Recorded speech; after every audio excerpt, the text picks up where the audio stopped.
Peggy 18. Actually, this game has not been rated by Peggy, but it does contain graphic violence and probably shouldn't be played by anybody.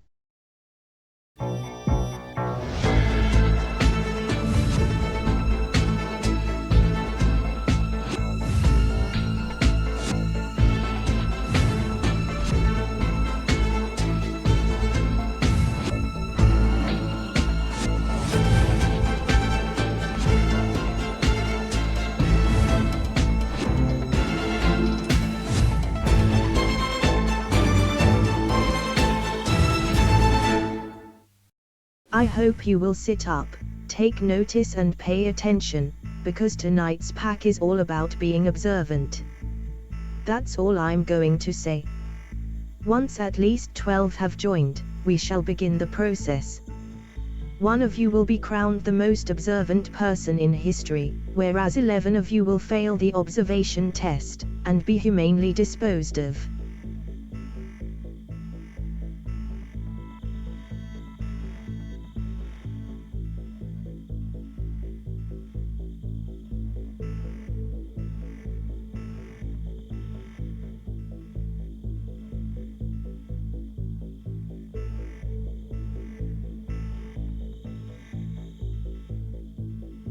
Please stand by whilst I ruminate on who will join the process.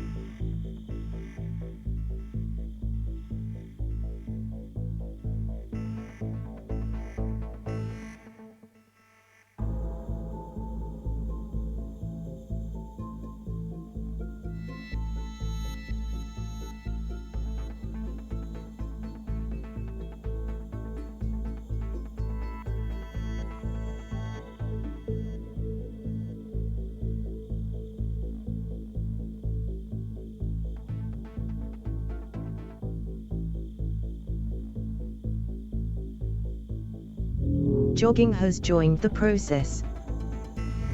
Clive has joined the process. Emily's boyfriend has joined the process.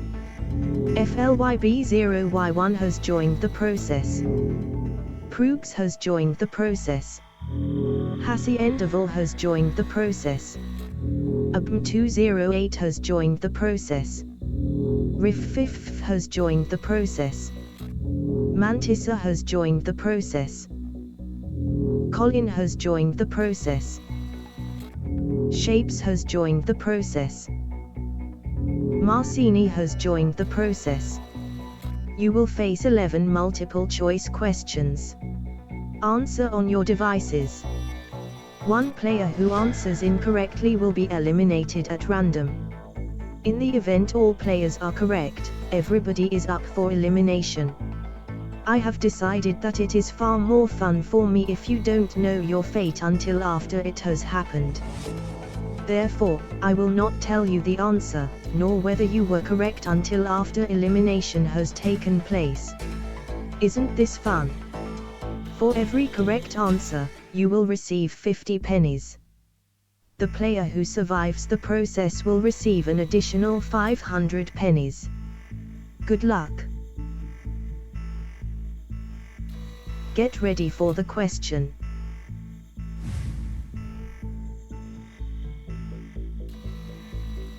"10 seconds. 5 seconds. Time.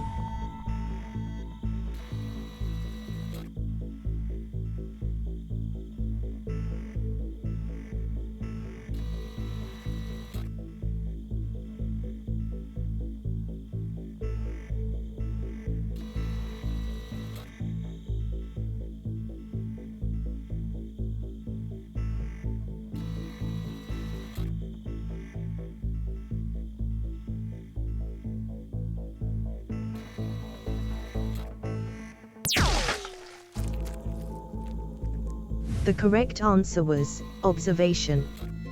All 12 players were correct. I don't feel good about that, FLYB0Y1, but I'm sure I'll get over it.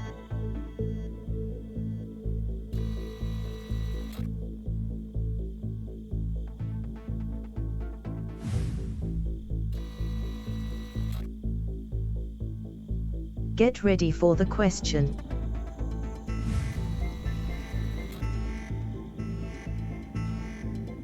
"10 seconds. 5 seconds. Time.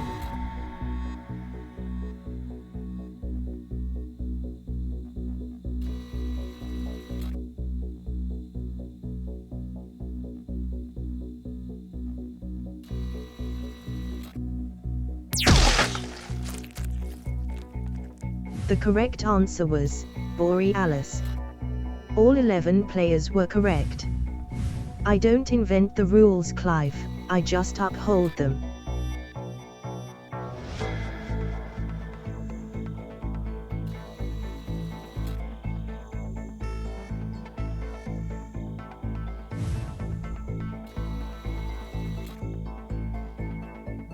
Get ready for the question.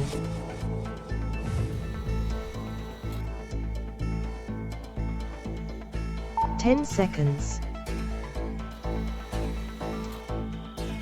5 seconds. Time.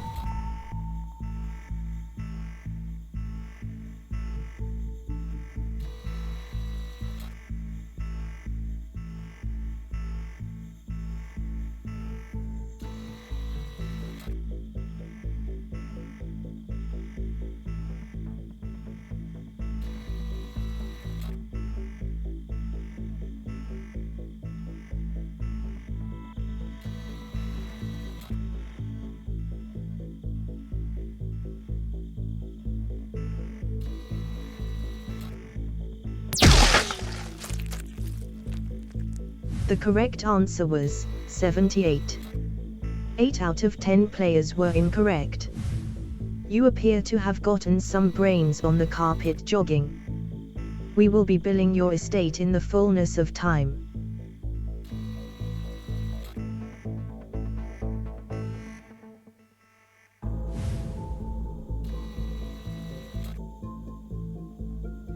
Get ready for the question.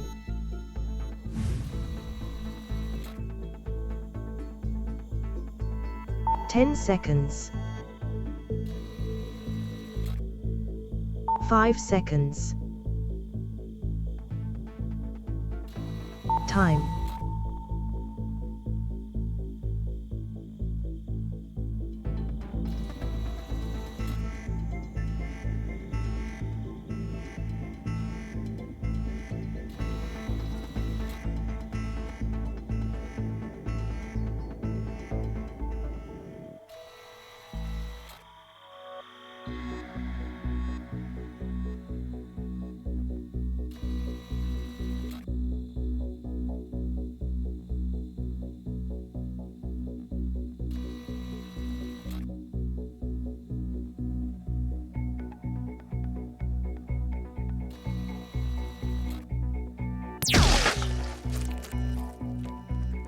The correct answer was eBay. All 9 players were correct. It's nothing personal, Marcini.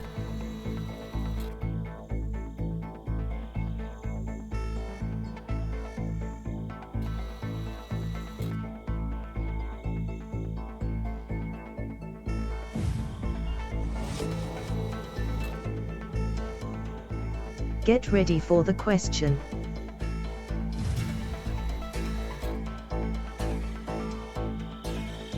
"10 seconds. 5 seconds. Time.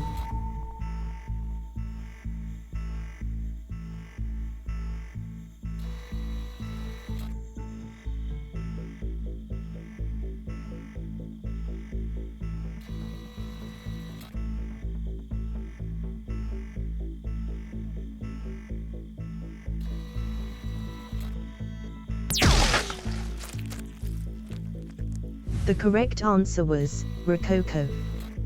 1 out of 8 players were incorrect. So that's what Colin would look like if they were turned inside out. Good to know.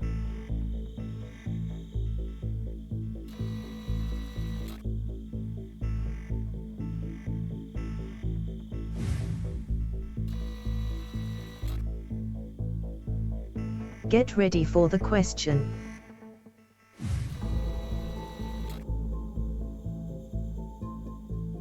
"10 seconds. 5 seconds. Time.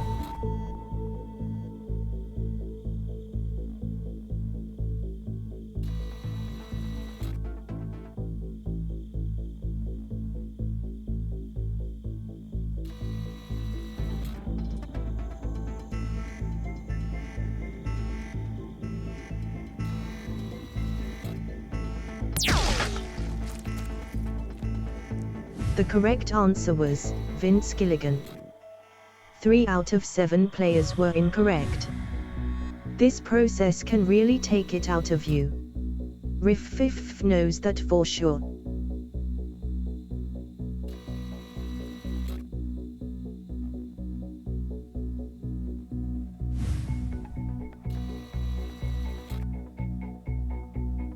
Get ready for the question.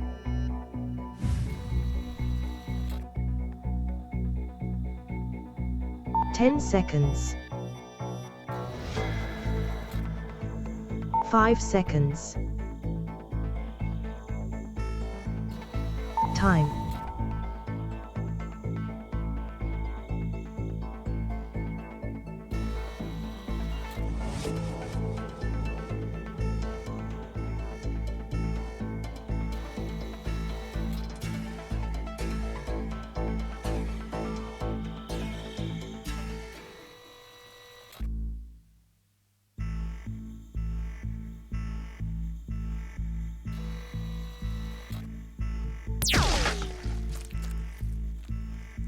The correct answer was Here's to.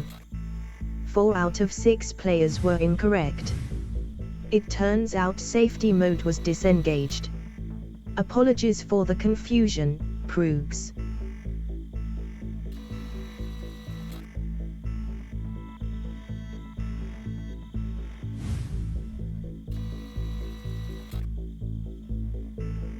Get ready for the question.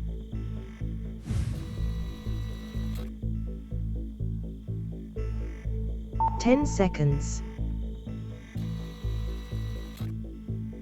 5 seconds.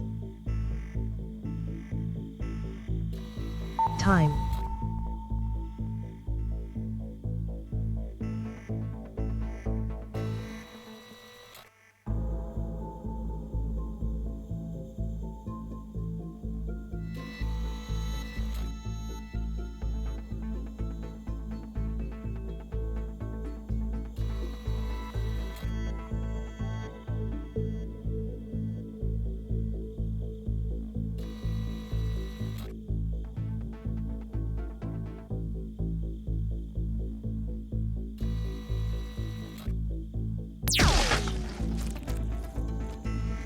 The correct answer was 12th Night.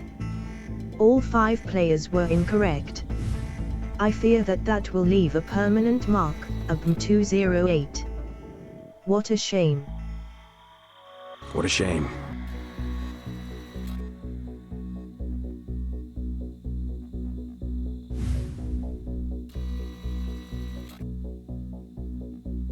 Get ready for the question.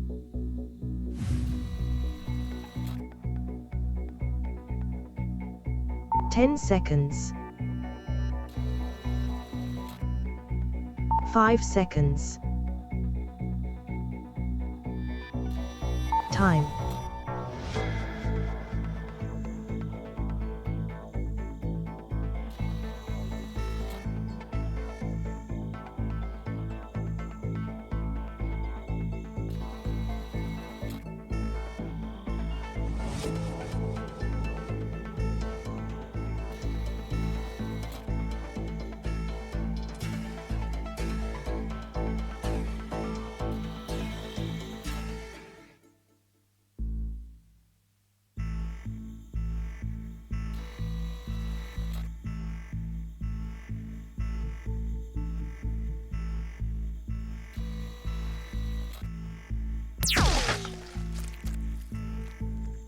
The correct answer was Indiana Pacers.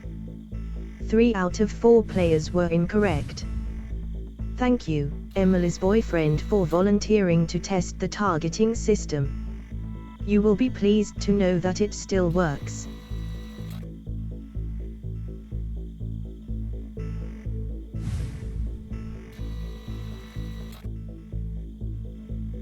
Get ready for the question.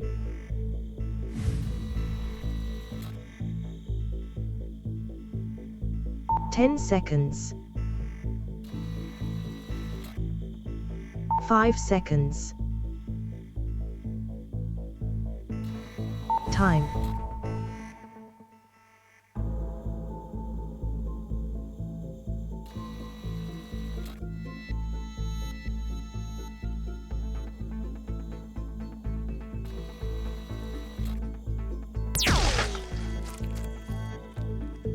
The correct answer was orology. All 3 players were correct. On the plus side, it was quick shapes.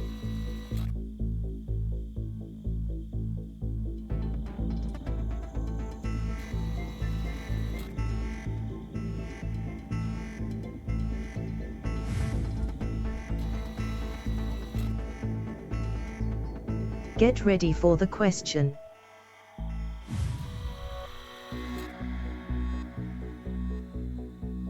"10 seconds. 5 seconds. Time.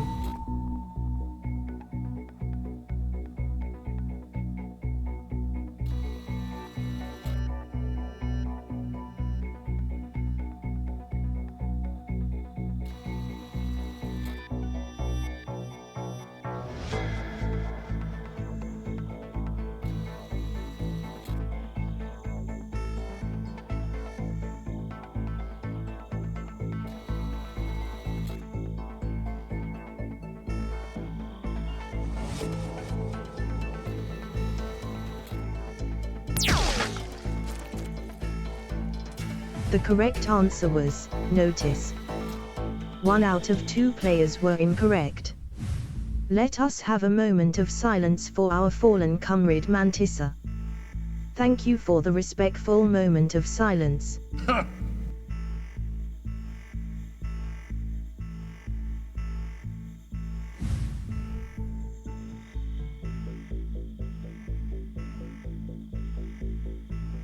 Congratulations to Hassie Enderville, who used all of their senses during the process.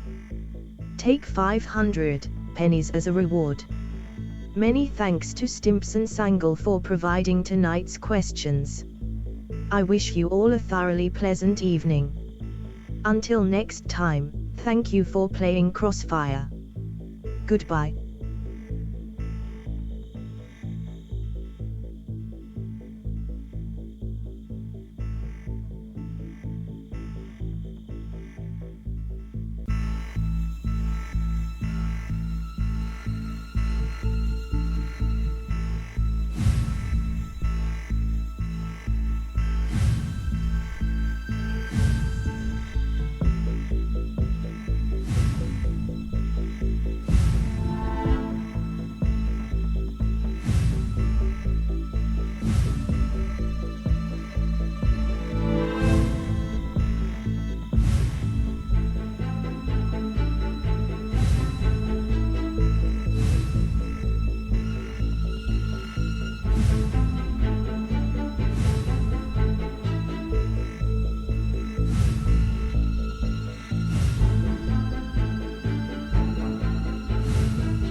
Good evening. Good evening, good evening, good evening, good evening, good evening, good evening, guten Abend, willkommen. Willkommen? That's not a word. Willkommen, even. And welcome to Game Night on Thursday, the 21st of August. I hope you are all doing well. Congratulations to Oni, who finally makes it out of Emily's playground in one piece, championing there in Crossfire. Many congratulations to you, and very many thanks to Stimson's Angle for providing us a very observant set of questions there. How's everyone doing? I hope you are having an excellent week. It's been another busy one. We're in a little bit of crunch time at the moment, with shows flying off the shelf left, right, and centre at work. So yeah, glad there's I know I only had a week off last week. I feel like I need another week to get over it. So the holiday was quite busy anyway.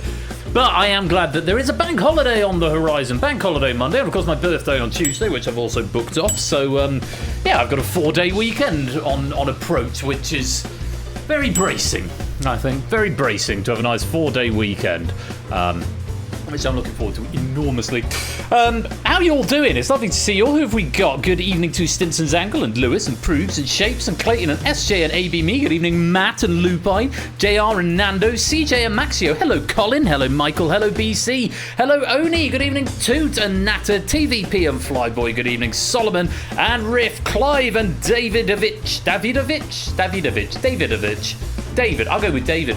Good evening to you. You can call me Charlie, Pyro, Opsy, Conradlac. Good evening to you and anyone else who is lingering, lurking, and loitering in the chat. You are most welcome to be here. Thank you so much for joining us for what promises to be a super fun evening of game night this summer evening. Nice to see you all. Like I said, we've got some red herrings coming up. This pack has been provided by JR Plays Games and proofed by Colo. So I hope you have got your herring detectors ready, as it were, as we get into this very, very shortly. That's the end of the loop. I'll give you once more around the loop before we get things going. Coming up a little bit later on, and I'm hoping the ads have started to finish. And just before all of that, here's a message from our sponsor, Cola, proofer of this pack. Happy birthday to my subscription. Many happy returns to your subscription, Cola. That is indeed, if my maths is any good, 5 years. 60 months. Is that 5 years? I feel like that's 5 years. Is that is 60 divided by 12 is 5? I feel like it is. Well, thank you very much for the incredible support over the last 5 years, Cola. Very much appreciated, and thank you as well for proofing this evening's pack. Gersuken, welcome to the stream. It is good. my brain is so fried at the moment that I'm just like, I can't keep track of basic arithmetic. But on the plus side, exciting things are happening in IRL. That means in real life, which isn't a thing. Before I tell you all about that, though, here's a message from our sponsor, JR Plays Games, the writer of the pack. I'm grateful that I'm able to observe rather than play this one. I'm recovering after an 8-hour drive back from Glasgow. Yuck! 8 hours is a long... Did you stop, or did you do it in one go? Thank you for the 100 bits, by the way, JR. The longest drive I've done without stopping was Salford to West Sussex, which I did on a... Oh, God, I think it was a Saturday sort of lunchtime-ish that I left. And it was... I think it was 5.5 hours, and I did it without stopping, which was insane. And then the next day I had church and I was conducting a Scratch Messiah. So yeah, that was a long drive. But yeah, Glasgow to Hampshire, that's a long way. That's a very long way. But well done on doing that. So yeah, you sit back and relax and enjoy everyone else trialing out your trivia. Yeah, exciting things are happening IRL. My mortgage application got approved this week. Hooray! So it's looking increasingly likely I'm going to be moving at some point in the very near future. We're supposed to have a surveyor come around to the flat today that my buyer is wanted to send a surveyor around, but they cancelled and apparently didn't tell, or the buyer didn't tell the estate agent, and the estate agent didn't tell me. So sat here till like 10:30 expecting a surveyor at 10 o'clock, just didn't show up. So then I got a message saying, oh yeah, they cancelled. Okay. So that's exciting. But yes, it looks like it's going to be happening. I don't know when. I still don't have an exact date. That's still all a little bit in the air, but things are moving in the right direction. So yeah, get ready to See the all-new Game Night Studio, which to be honest will probably look exactly the same as this one. If I keep the green screen, I might have the slightly better green screen, so the outline might be less green, maybe. Anyway, 1, 2, 3, 4, 5, 6, 27 of you. Ha! You say that, Lewis. I have got a hot tub with it. I came to an agreement with the vendor, who is leaving the hot tub there. So yes, there will be a hot tub. He's also leaving the barbecue. It's a nice big gas-powered barbecue. So, an agreement was reached. An agreement was reached. Jody Yak, welcome to the stream. Hope you're keeping well. So yeah, I'm getting a hot tub. I'm getting the pool table. Multiple new televisions, probably, and screens all over the place. I'm very excited. It's like, yeah, next chapter. The hot tub agreement. It does have the hot tub agreement. Make Ben pronounce Danish racing circuits. Hot tub quiz night confirmed. Well, maybe we'll see. I'll do a hot tub stream at some point. Who would want to see that? No one would want to see that, really, would they? You can suggest your rain message by prefacing a message with a hashtag. Yeah, far more forgiving pockets than an extra 3 feet in length shapes. So, well, 2 feet, 3 feet. It'd be too big anyway. The English pool table is only just fitting into the room it's been allocated to. You come and co-host a hot tub stream. No, 9 foot and 11 foot. Oh, well, that American size is 9 and 11 because UK ones are 6 and 7. Mine is 6 long. Yeah. But yeah, anyway, all of that to look forward to.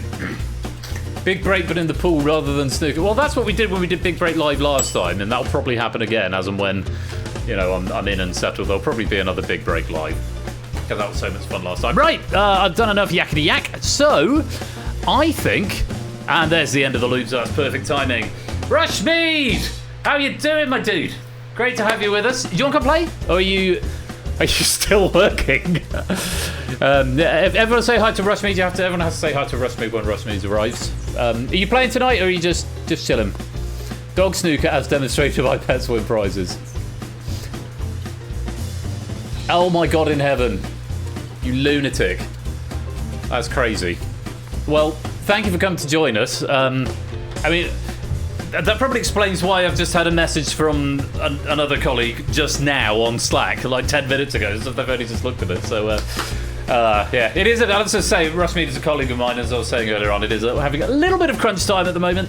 It's all a bit busy. A lot of shows flying off the shelves at the moment, but it is what it is. Right, I said I was going to start, and then I got distracted by Rushmead arriving, so I am actually now going to start. It just comes up on my phone, Colin. I just get push notifications. Apparently I don't mute notifications in the evening. Yes, Rushmead is very much the handsome one. Right, this pack has been written by JR. It's been proofed by Cola. Hope you're all ready. Just before we go, here's a message from our sponsor, the Lupine One. Formats, indeed. Thank you for the 61-month subscription, Lupine. 5 years and a little bit. Most grateful. That completes the hype train there, and I think it's time to play Red Herrings.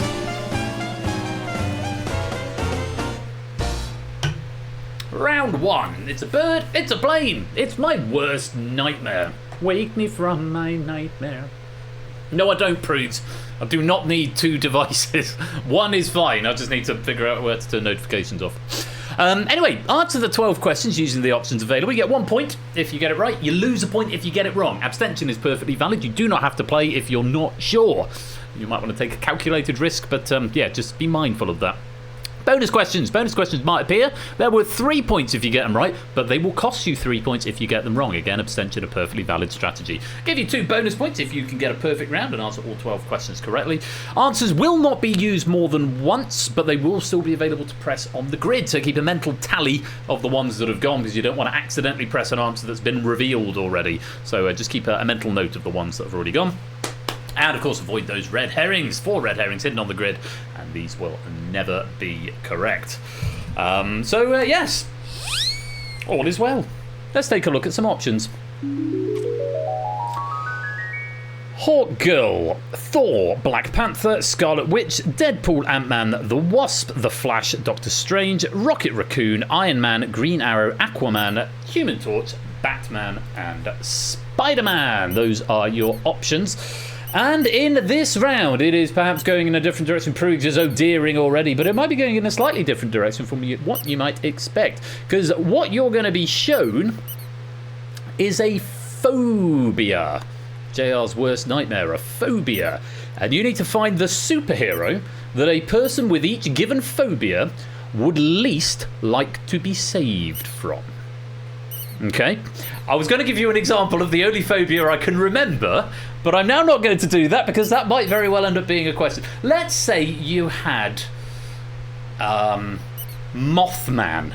If Mothman were a superhero and something came up with lepidopterophobia, which is a fear of butterflies and moths, they would not want to be saved by Mothman. I think that's a safe example to use. So, yeah, pretty much the same, Solomon. I think I watched that new Spider-Man one, No Way Home, and the second Doctor Strange. They were fine. What's the phobia for not getting on with the quiz? Do you have a phobia of me not getting on with the quiz, Clive? I couldn't possibly say. Anyway, good luck, have fun. Silent Marie, welcome to the stream, and here is question number 1. 9:46, the first main game question of the night. Well, let's start with thalassophobia. Thalassophobia. Someone with thalassophobia would not want to be saved by whom? They would not want to be saved by Aquaman because thalassophobia is a fear of the sea, and I've just realised my notes have not debugged, so I'm having to look at the sheet. Astrophobia is next. Astrophobia.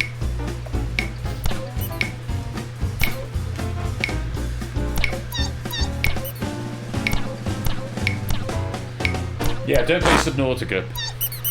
That would be Thor, because astrophobia is the fear of thunder and lightning. To our next one. Ailurophobia. Ailurophobia.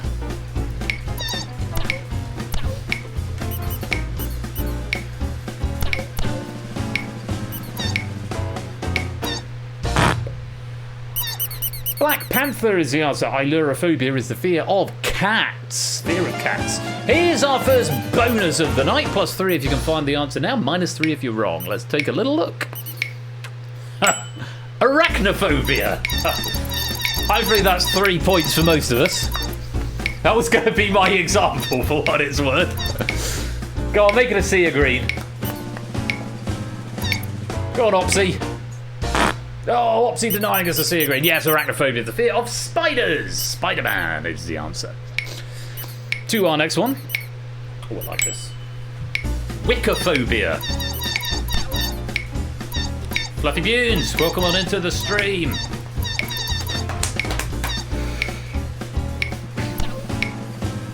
It's fucking Spider-Man. Scarlet Witch, Wiccophobia being the fear of witches. Which was getting that one right. To our next one. Pyrophobia. Pyrophobia.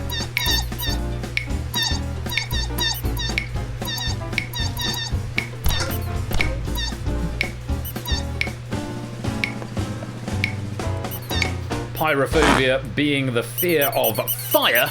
They would not want to be rescued by the Human Torch. And yeah, not a good thing to have. To the next one. Metallophobia. Metallophobia. Or metallophobia, possibly. Might be a pro-proxytonic stress. I'm suffering from pro-proxytonic stress. Most of us getting this one. Iron Man. Metallophobia is the fear of iron. Which is a slightly odd fear to have. To our next one. Tachyphobia. Tachyphobia. A torch would be with double-A batteries. Yeah. It would be an interesting superhero. Not as many going for this one. Tachyphobia is the fear of speed. So you wouldn't want to be rescued by the Flash. Fear of tachographs. Where is Lorry Man? Here's another bonus question for you. 3 if you're right, -3 if you're wrong. Take a look. Ornithophobia. Ornithophobia. That's another two relatively friendly bonus questions, I feel. Ornithophobia.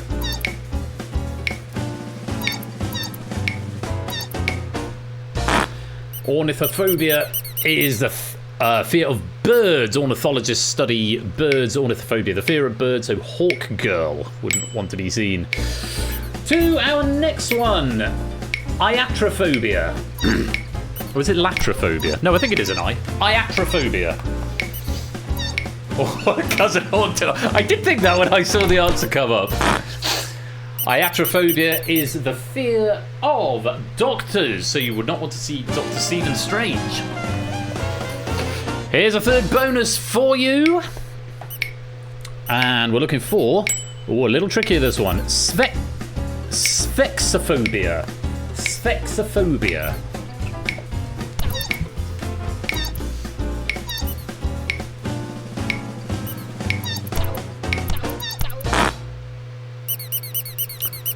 That is the wasps. Sphexophobia being the fear of wasps.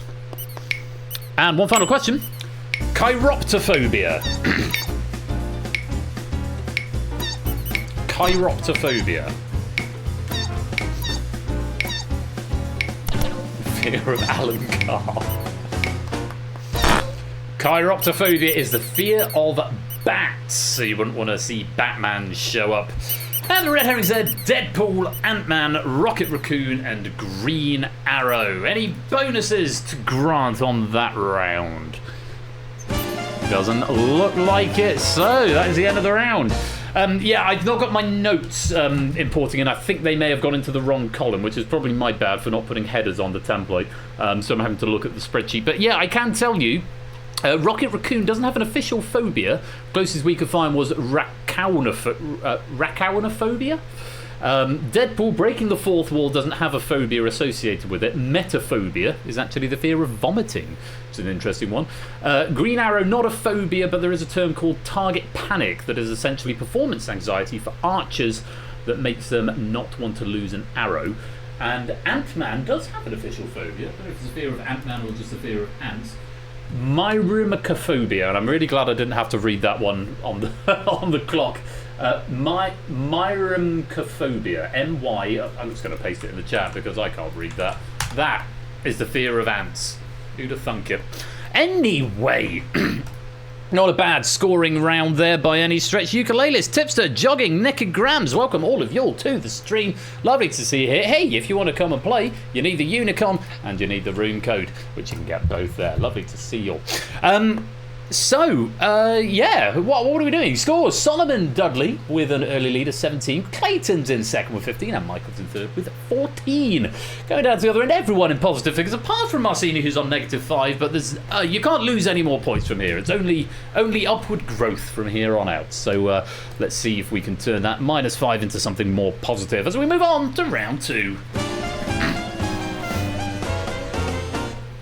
I don't know you from Adam is round 2, and you need to answer the 12 questions using the options available as before. In this round, though, the faster you answer, the more points you get. Answering the first 5 seconds, you'll get 3 points. The next 5 seconds, you'll get 2 points. The last 5 seconds, you'll get 1 point.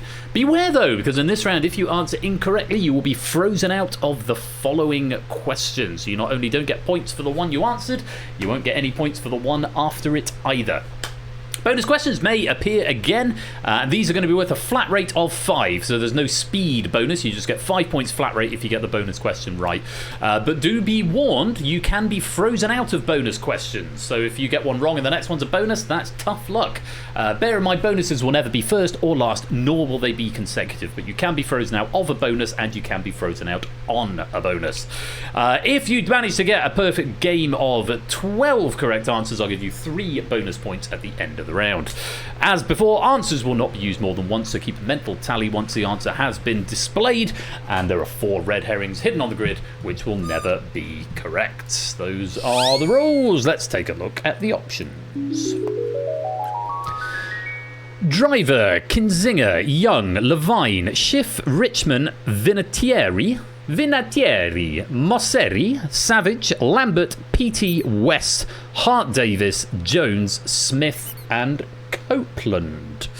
Very simply, name the Adam from the description. So you're going to be given descriptions of various Adams, and you've got to match the surname to the description.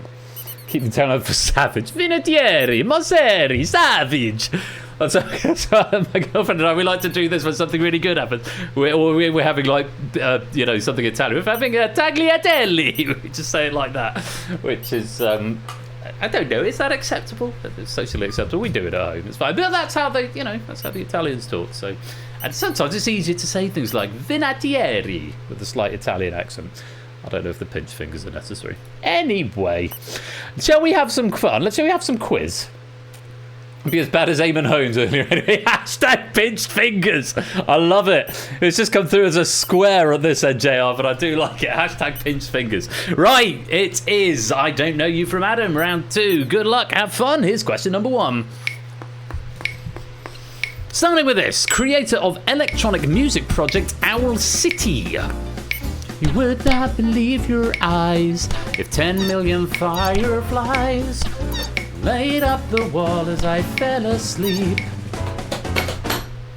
Not many going for this one. Young, that's Adam Young. It is a great song. Great song. And the only one they did. Oh, bad luck if you were wrong on that one. You've gone orange and you're frozen out. Take a look. 5 points flat for this. Batman actor. It's a nice easy one.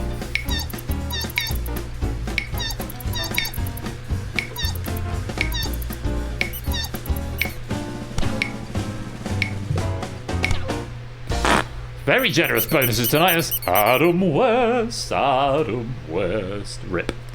Rest in peace. Adam West, just a little bit softer now. Next one. Professional wrestler, also known in the WWE as Edge. I've heard of them.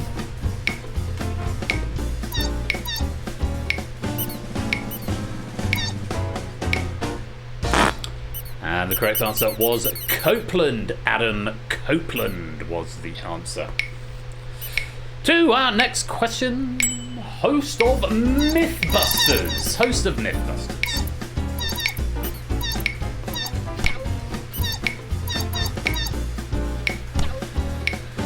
Which I've never seen. I've never seen it. Savage is the answer. Adam Savage. And onwards. NFL's all-time leading scorer.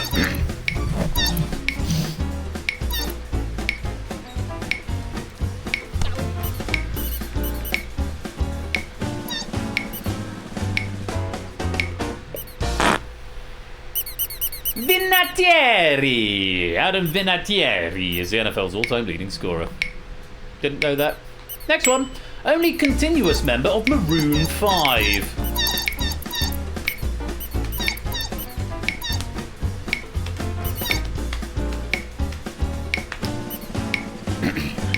Seen this answer come through as incorrect a few times. It is right this time. It's Adam Levine. Adam Levine of Maroon 5 fame.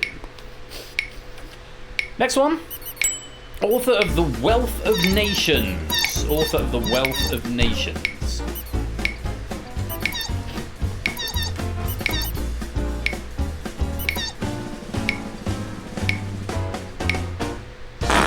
Featuring on the back of the £20 note in this country, that's Adam Smith, who has not won the Nobel Prize for Economics. Another bonus question for you, +5 if you can find me the right answer to this one. Head of Instantgram. Head of Instantgram.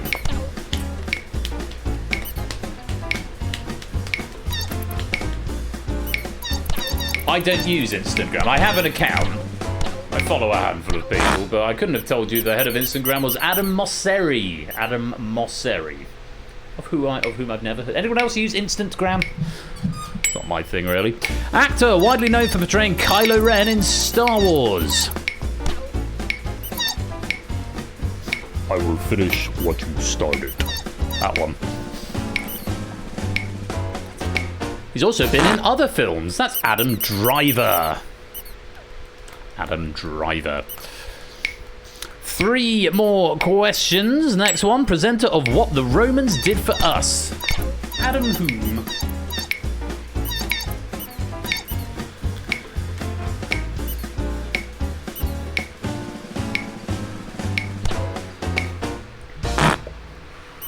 Not going to go for that. Adam Hart Davis was the answer. Adam Hart Davis. And here's another bonus question. Marcini, Clive and Fluffy are frozen out, unfortunately. But here's a question all the same for everyone else. Lead impeachment manager in Trump's first impeachment. It just says bonus for the operator. Trump's first impeachment. Bonus. No, this wasn't the bonus impeachment. This was the first impeachment. The bonus impeachment came much later. Adam Schiff was the answer there. Adam Schiff. And one final question. There should only be 5 to choose from if you've been keeping track. First British swimmer to retain an Olympic title.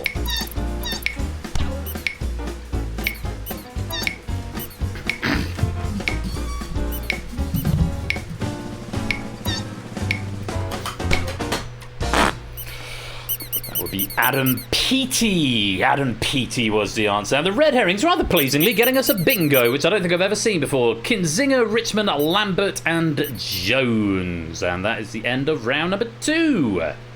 Bonuses, none. A lovely little bingo there, yeah. Adam Jones was the guitarist for Tool. Adam Lambert, runner-up on the 8th season of American Idol. Adam Kinzinger, congressional representative of Illinois from 2011 to 2023.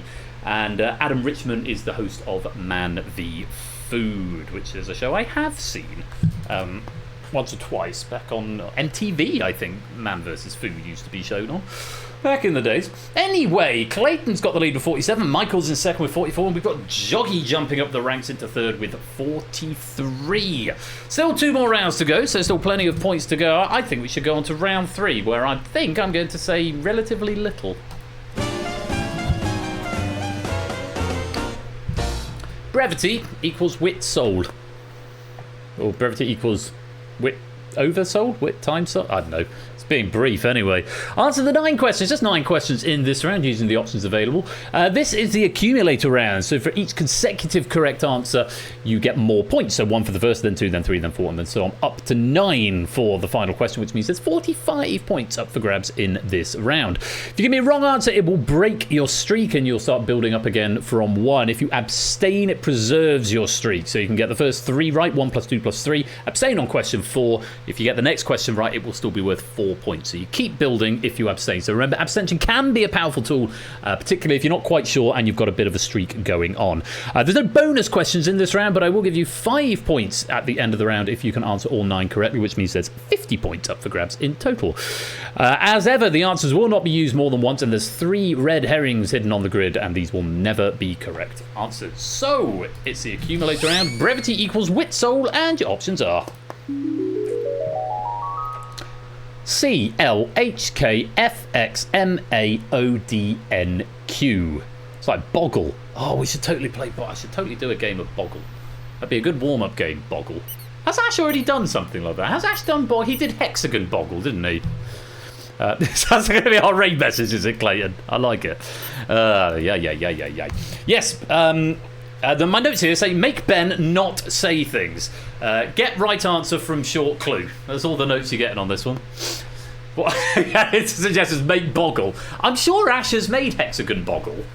As though to high mice, that's the name of it. Yeah, it would require complicated algorithms, which is like, yeah. I don't know, I'll think about it. But yeah, this looks a bit like Boggle. What can I get out of this? I found of for 2. Can you go diagonally in Boggle? I'm never sure. Assuming you can go diagonally. Docs. I've got docs. Man. I've got man as well. And now that's all I'm going to get because there aren't very many vowels. Oh, you can go diagonally. Cool. Okay. Well, why don't we make it a game of Boggle as well? You all can play Boggle as a background game. Anyway, brevity equals the soul of wit. Invasion McMikey. I haven't streamed in ages. No, he's welcome to the stream, Invasion McMikey. He's on summer break at the moment. I think he's going to be back in the next few weeks. Yeah, we're keeping the quiz fire warm over here at Game Night all the same, and look forward to seeing Ash back hopefully in a few weeks' time. So there's your board. Brevity is the soul of wit. Get it right from the short clue. It's the accumulator round. Good luck. Have fun. Here's question number 1. Bond boss. It's very kind of you to turn me on, Invasion McMikey, and I just realised what I said. Turn the channel on. Very good of you to turn the channel on. Welcome to you. Hope you keep it well. If you want to play, yeah, you get the Universal Controller and the room code. Come join the game. M, played by Judi Dench. You clicked the wrong one, Clayton. Whoopsie poopsie. Next, Delancey, Star Trek. Thank you, Michael. Very good of you to turn me on.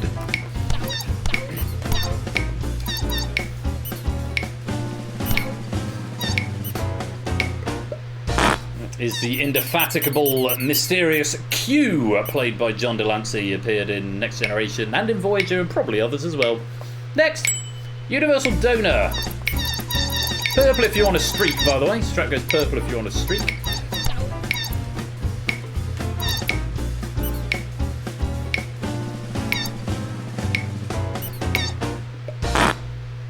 Universal Donor, blood type O. O positive?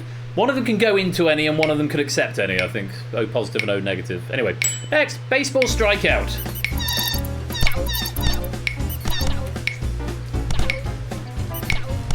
Someone's going to have to explain this one to me. 50, goodness me, Bruce, good for you. Apparently a baseball strikeout is K. I thought it was a different letter that's up there, but O negative can go into any, A, B positive can take any. Thank you, Soda Espion, for the information. Roman 500. Roman 500.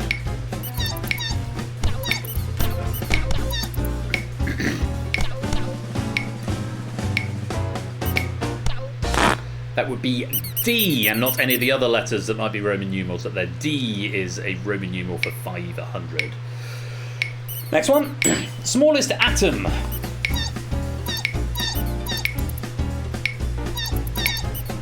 Smallest atom.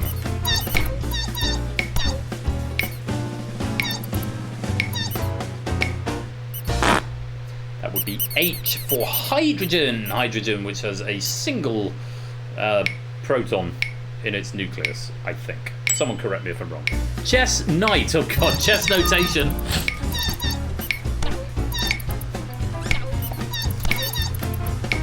Got to pay attention to the answers that have already gone. Because one that it might have been, it's definitely not K, because that went earlier. It's N is the notation for knight. Not H for horsey, no, N for knight. Next, Unix language. Unix language. I was really hoping it would be H for horsey. The knight is actually the person who's astride the horsey, aren't they? C is the Unix language that we're after there. Most players getting that one right. And one final question. I like this one. Orchestra tuning. Also, the sound of the PlayStation 3 being switched on. Which is an orchestra tuning. But they tune to the note of A as set by the oboe for reasons of history that I can't quite remember now. The red herrings there, LXF up there in the top left-hand corner. They've captured C. Anyone get a perfect game for a bonus 5 points? Let's find out. Riff, very well played. 9 out of 9, getting a bonus 5 and sneaking you into the lead. Yes, actually, I had lots of notes here that weren't debugged. I should have read at the time. Orchestra tuner always choose the middle A, which is 440 hertz. Yes, godlike being portrayed across Star Trek series by John Delancey was Q. Unix was originally written in C. Hydrogen, 1 proton, 1 electron, no notes. So I did have it down here. O, the universal blood donor. Most recently M, most recently played by Ray Fiennes. Rip Dame Judi Dench. Did Dame Judi Dench die? Judi Dench hasn't died, has she? No, Judi Dench is still going. She's 90, but she's still going. I can't necessarily say the same for maybe her character. Is that a spoiler alert for a 13-year-old film? Anyway, K was already taken by the king in chess notation, which is why the knight gets N. A baseball striker, here's my explanation. A backwards K is used if the batter did not swing for the 3rd pitch. Oh, cool. And Roman numeral D is pretty self-explanatory. There we go. Those are the notes that I didn't read out before. Anyway, what's going on with the score? Sir Espion, welcome to the stream. Hashtag H for horsey. Thank you for that one, Brooks. Riff has the lead with 85. Michael's in second with 80. Clayton's in third with 75. But all of that could change as we go to round number 4.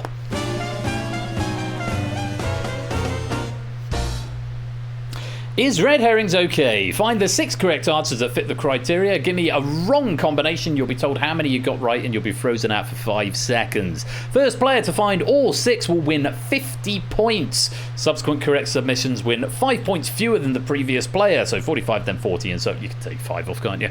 With the 10th player getting 5 points, which will lock the puzzle. Answers will gradually be removed from the puzzle as gameplay progresses, thus making it a bit easier, and they'll become unselectable on your devices. We'll keep going until 10 players have found all 6 answers. As I said, the 10th player will get 5 points, or until 90 seconds have elapsed. Does a knight even move? Yes, of course a knight moves. Have you not played much chess, Flyboy? The knight moves a lot. Moves more than any other piece. Goes in the L shape. It's the only piece that can jump, apart from arguably the king when castling. And other pieces that might be able to jump. Anyway, enough chess chat from me. Is red herrings okay? Let's take a look at the board and see what the options are. When is red herrings? Nobody else. How is red herrings? Yeah, maybe. Maybe it's yes, probably. Actually, yeah, the knight probably doesn't move that, but the knight can jump, so it feels like it moves a lot. Anyway, options. Mountain Dew, Doritos, Red Bull, Tango, Minute Maid, Trix, Dr. Pepper, Rockstar Energy, Ribena, IZZE, Captain Crunch, Walker's, Oreo, Sprite, I beg your pardon, Lucozade, and Pringles. That is your board. Is red herrings okay? Is the name of the category. We will find out. 90 seconds on the clock. Good luck, have fun, and I would like to know from you the brands owned by PepsiCo. Off you go. And Topper, welcome to the game, just in the nick of time. Tell me the brands owned by PepsiCo. 4 is the best I've seen so far.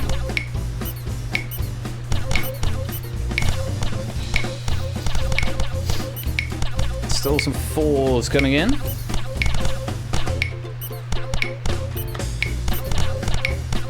$30 gone, nobody has solved yet, but it's not Pringles. It's not Pringles.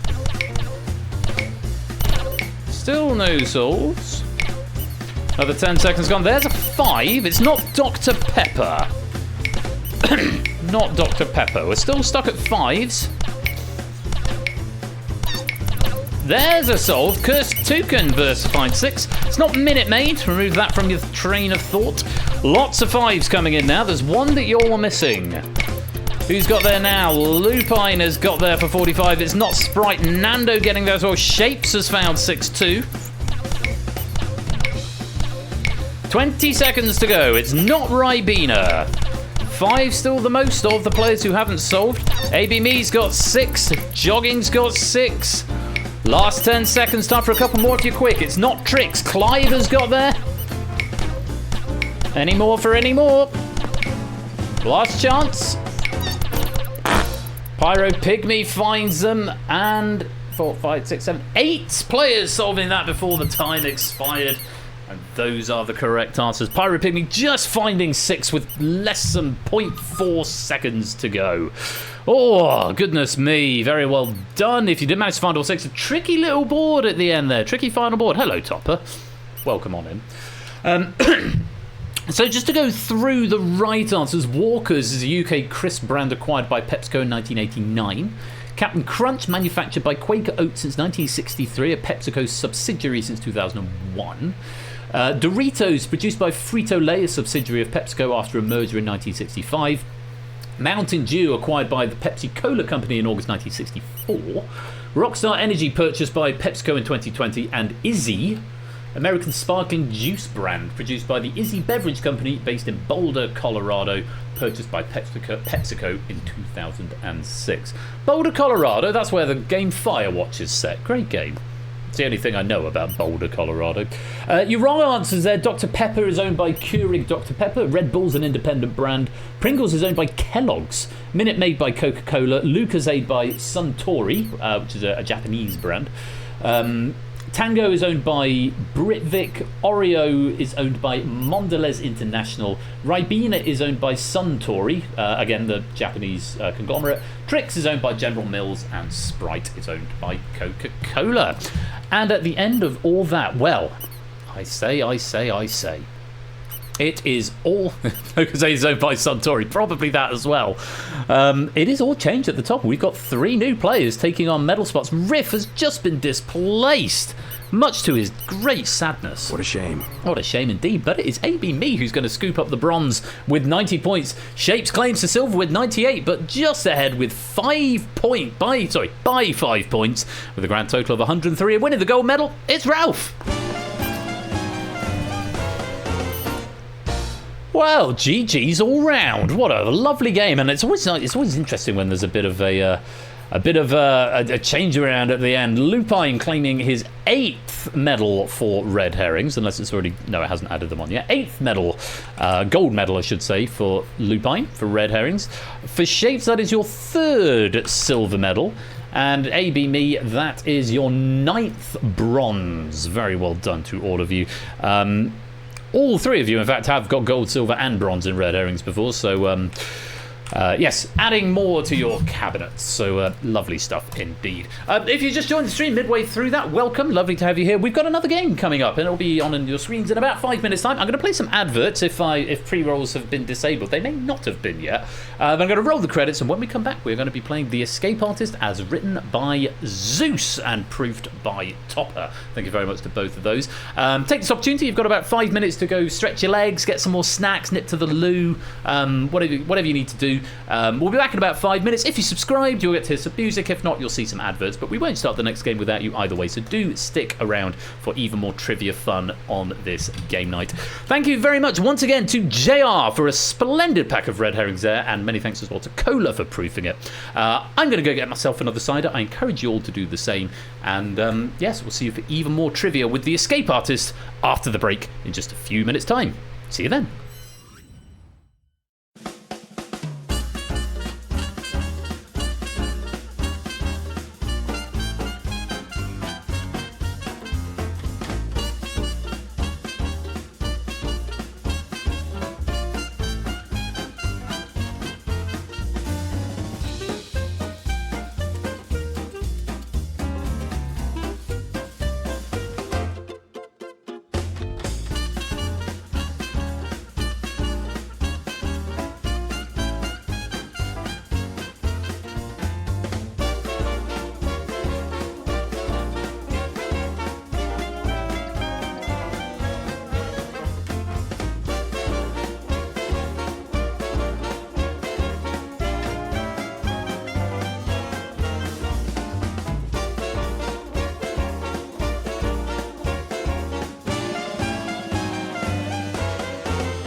And no changing channel, please, gang, because when we return, the Escape Artist, aka Quiz Prizzer, will be diving onto your screens with a pack by Zeus and proof by Topper. It should be a lot of fun.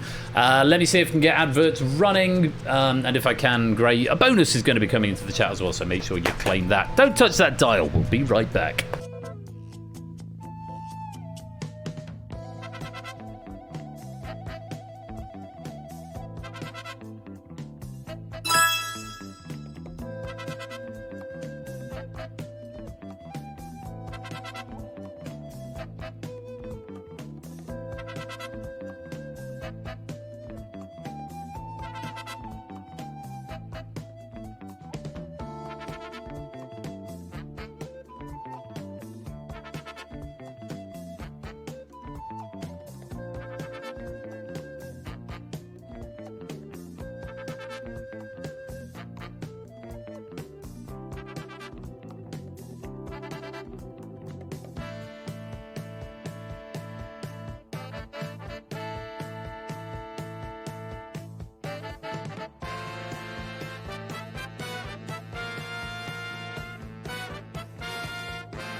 Well, welcome to Preycast, St. Minky and Woolly back. How very nice to see you all.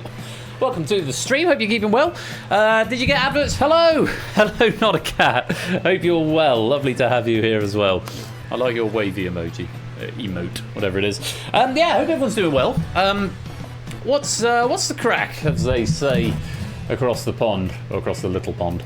Well, on Saturday, it's my birthday stream. It's not actually my birthday till Tuesday next week, but yeah, birthday special stream on Saturday. We've got Data Leak by Cola, which I'm very much looking forward to. We've got Risky Business by Prudes, which I'm also very much looking forward to. And we've got The Pyramid by me, which I need to write at some point between now and then. And yeah, I'm going out for drinks with a friend on Friday night, pre-birthday drinks, so it's not going to be a Friday night job. This is probably going to be a Saturday job, to be honest. And I've got also the other bits to put into the Pyramid after the trial run. Did you enjoy the Pyramid on Saturday? I hope you did. I was broadly happy with how it went. There's a couple of good suggestions that came in, which I need to implement at some point. I've got a few hours after work tomorrow, and then Saturday, and that's basically it. Did anyone... Well, we're not quite sure, 8 Mickey, because it sort of disappeared at the end. So we're not sure how many people actually survived, or if it even happened at all. It was all a mirage. We'll have to come back on Saturday to see if we can repeat the experience. But yes, it was all a bit of a mirage. So it doesn't actually exist. Yeah, classic optics, I know, right? But that's coming up on Saturday, so I can't guarantee I'll be wearing a hat, but it is... I'm not really doing anything for my birthday this year. I mean, I booked the day off work, but yeah, I'm not. I went away sort of last week, so because buying a house is quite an expensive endeavour. So the goal is buy a house, and then next year we do bigger stuff. Also, it's not really. It's a sort of a nondescript birthday. It's my first prime numbered birthday in my 30s. Put it there. I think it's the only prime numbered birthday in my 30s. I think 37. Is that the only prime number beginning with a 3? Other than 3? Oh, 31. Yeah. Shit. Told you I couldn't maths tonight. Yeah. 30, okay. Thank you. Yeah. 31 is prime. 31, 37, yeah. So it's going to be my second prime numbered birthday. But my first prime since I was 31. So that's fun. But yeah, that's 3007. I'm not quite that old yet. Not quite. I know I'll look it. But yeah, that's coming up. That was next Tuesday's my birthday. But yeah, next year's a big birthday, 38. Which is not really a big birthday. But yeah, 40 is starting to feel mighty close. Not going to lie. Yeah, 37 on Tuesday next week. So we'll have a bit of a party. I don't know. I'll try between doing the pyramid tweaks and writing some questions for it. I'll see if I can come up with something fun to do, something fun extra, as well as the relaunch of the pyramid to celebrate on Saturday. But do come along if you're available. Next Thursday, 28th of August, we have got Plinko by Fluffy. We've got Money Box by Arun, and we've got Bidding War by Stimson's Angle. So that should be a fairly chonky stream next Thursday. So do pop along for that if you can. And then we're into the sort of the denouement of season 19 already. It feels like we've only just gotten started. I think season 20 is going to be a bit longer. I think season 20, we're going to start with episode 500, which I think is going to be like September 21st or whatever that Saturday is around there. And then I think it's probably going to run until Quizmas, with the finale being on Christmas Day, I imagine.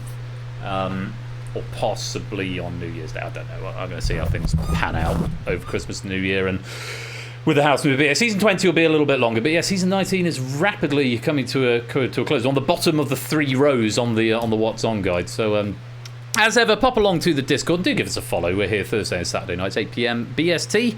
Going to be GMT again soon, I guess, as the summer dwindles away.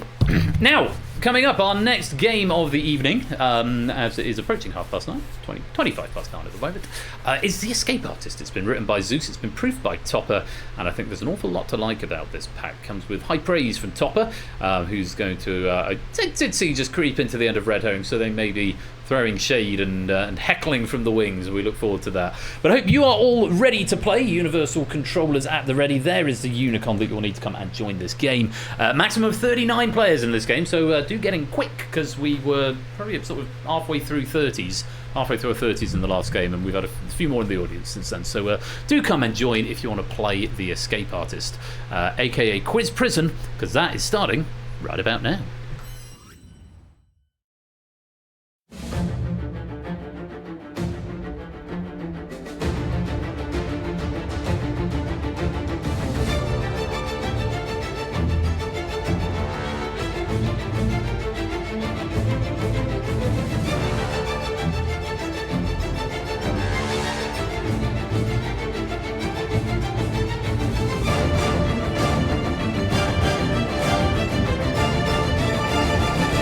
Welcome to the Escape Artist.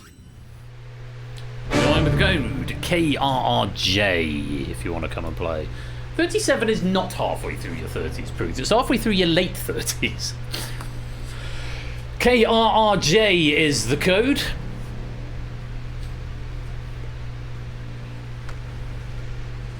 I missed the punchline. Straight over. Sorry, my bad.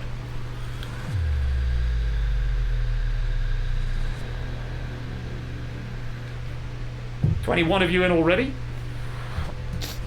23, 24, 25, 26. So lots of players coming to join Quiz Prison tonight. Fired, welcome to the stream. That's a name I haven't seen for a little while. How are you doing? Hope you're keeping well. Lovely to have you with us. Yeah, anyone who's wanted to come join, you get the universal controller right there, and the room code is both on the screen and now in the chat as well. Come and join. Come and join the game. Time you've counted for the delay in typing and sending the conversation. Yeah, it's often the way. Sometimes I see a half of a slug of a conversation, which is in relation to another conversation that's passed that was an in-joke anyway. And I'm like, what? What's that all about? I thought, I'll just get on with the quiz then. You did indeed, Fired. Well, it's lovely to have you. I had to see you around again, and hope you're ready for some Escape Artist action. Now, this pack comes to us courtesy of Zeus. Zeusless has written this pack. Zeus has written quite a few Escape Artist packs in his time, and they're always tip-top quality. So we'll have to see what he's cooked up for us this evening. I know he's not able to actually be with us in person tonight, or in avatar form tonight, but we thank him in his absence all the same. New warden in absentia. Yeah, I like that narrative. The writer is the warden. No, stream's fine. I think for most. Does anyone else have a blip? My levels look okay. Yeah, drop frames 0. It says to me. Might have been a. Oh, did you have a blip? Yeah. Maybe there's a little Twitch blip. I didn't notice anything. My end. Why would I? Right, just going to go through some raid messages. Don't forget you can suggest a raid message if something amusing happens during the stream, or I say something very silly inadvertently. You can suggest a raid message, and if I like it, you could get some bonus pennies later on.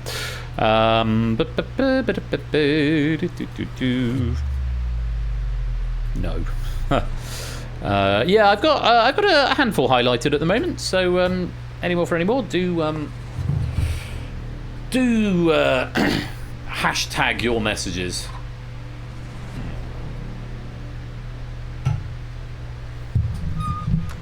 Oh, maybe there was a blip then. A few people having a blip. 30 players into the game. This is a game that has got anytime entry, but it's sort of, if you have to get in the first 5 questions if you want to actually compete to try and win. And your best bet is to try and stay for as long as you can. A little blip. Absolutely not a cat, just a little blip. Right, there are 30 of you in, so room for 9 more players. 56 of you watching at the moment, which is very gratifying. Thank you for joining us this game night.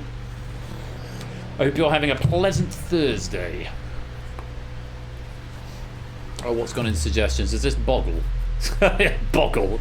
Just Boggle, question mark, in the suggestions channel. I promised Coda I wouldn't look at the suggestions channel during stream anymore, so yeah, I need to get I promised Coda and the admin team, yeah, I won't do that anymore. So yeah, I'll go to a different channel. The Discord's up on this monitor up here, so may I in on something else. Right, 30 more seconds, I think. And then I think our game will begin. Let's have a countdown.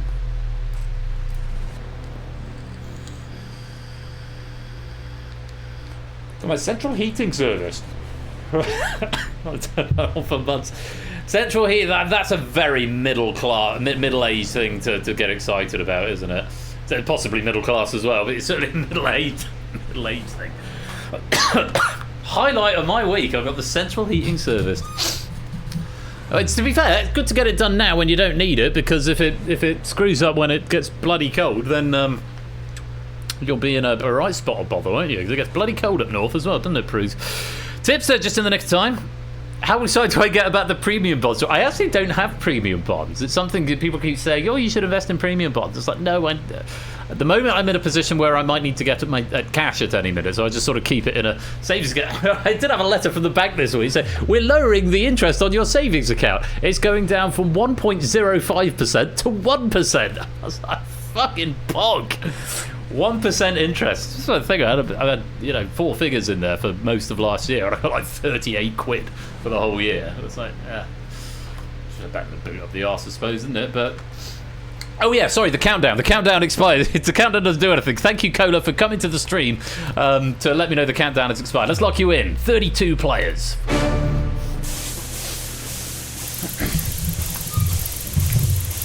It's all smoke and mirrors, much like this prison cell. 32 of you in Quiz Prison this evening, playing a pack written by Warden Zeus. And only one of you, though, there are mirrors. On the strips, the blue strips have mirrors in them, probably. Only one of you can become the escape artist this evening, and possibly not even that. Let's see how well you do as Warden Zeus puts you through your paces. It's time to play the escape artist, beginning with round 1. Welcome to the game, Optimat. You've just about got into the cell before the first question comes out. Well played. Round 1 is initiate. You need to answer 5 out of 10 questions in order to escape. Harder the question, more points it is worth. You cannot answer more than 5 questions. Once you've hit 5, you'll be locked out. You won't be able to answer any more for the duration of the round, but you will be safely through to the next round. Obviously, you want to maximise your points, because your points carry over into the next round, and the better you do here, the more leeway you get in round 2, but of course you have got to hit 5, so it's up to you which ones you go for. You can abstain, there's no penalty for abstention, but if you give me a wrong answer, in Vertigo, welcome to the game, if you give me a wrong answer, you lose a life. If you lose all 3 of your lives, or if you fail to hit 5 questions before the end of the round, you will be eliminated and locked in. As I said, no penalties for abstention, so if it's a run of hard questions you think, I've no idea, it's not necessarily worth a guess until we get towards the end of the game, at which point it might be. At the end of the round, I'll give you a bonus point for every life that you've got left, and if you survive, I'll give you 3 lives back. So, what's the curve doing? That's not too bad. 7, 8, 6, 4, 5, 1, 10, 9, 3, 2. So a softer ending, but a bit of an upheaval before. 10 and 9 in at 7 and 8. 3 and 2 at the end, so that's a nice gentle ending with 2 of them there. But a bit of a rough start. 7, 8, 6 coming in at the start is not going to be everyone's cup of tea, so we might see quite a few late exits here tonight, but let's see what happens. The very best of luck to all 34 of you. Let's play question number 1. This is worth 7 points. Jeffrey Dean Morgan, host of Destination X US, is better known for playing Negan Smith in which AMC TV drama?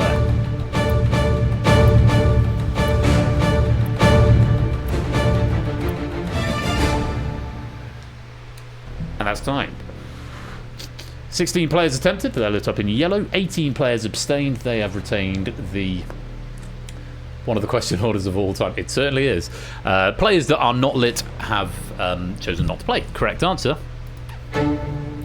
was The Walking Dead. The Walking Dead. Wrong answers. Negan was in the question, so maybe a bit of a preempt. Yes, RTFQ indeed. A bit of a preempt from Prey. Only going for Grey's Anatomy. Also the wrong answer, unfortunately. Walking Dead or The Walking Dead is what we wanted. Well done if you got that right for 7 points. Let's light you back up. Once you've got 5 lights lit up in front of you, you will escape and your points will be displayed to everybody. For now, only you know how many you've got, but if you got that one right, you've got 7 points. On to question number 2. This is worth 8 points. Take a look at this. What 4-letter word referring to a sudden inability to perform is known as the twisties in gymnastics?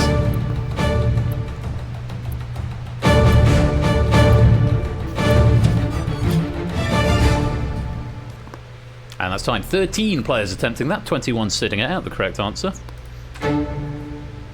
It was the yips. Famous episode of How I Met Your Mother where Barney gets the yips.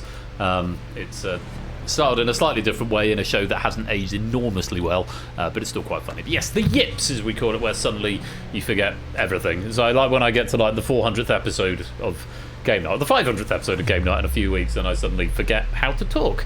But yeah, the yips is what you get. Or in gymnastics, the twisties. Wrong answer just from Proogs there, going for not, unfortunately, not the correct answer. You're going to lose a life, everyone else, very well done. 8 points, looks like you're back up. Nothing to report at this point as we move on to question number 3. Something a little softer now. This one worth 6 points if you want to play, and you give me a right answer. Take a look. Le 14 Juillet or La Fête Nationale are both names used to describe the French National Day with what English name?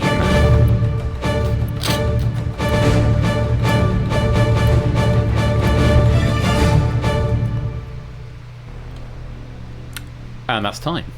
24 players attempting that, just 10 sitting that one out. The correct answer was Bastille Day. We did accept just Bastille on its own. A couple of players going for 4th of July or Independence Day. Yeah, that would be 4 Juillet, not 14. 14 is 14. July the 14th, which is, of course, Bastille Day. A bit of a punt from Solomon Dudley, just going for Tuesday. Worth the shot, I suppose, but unfortunately, not the right answer. Well done if you got that one right. It's worth 6 points. Let's light you back up. Still nothing to report as we move to question number 4, continuing the downward trajectory of difficulty. Question number 4 is worth 4 points if you play and are correct. Let's take a look. What name is shared by items coveted by campanologists and the currency of the video game series Animal Crossing?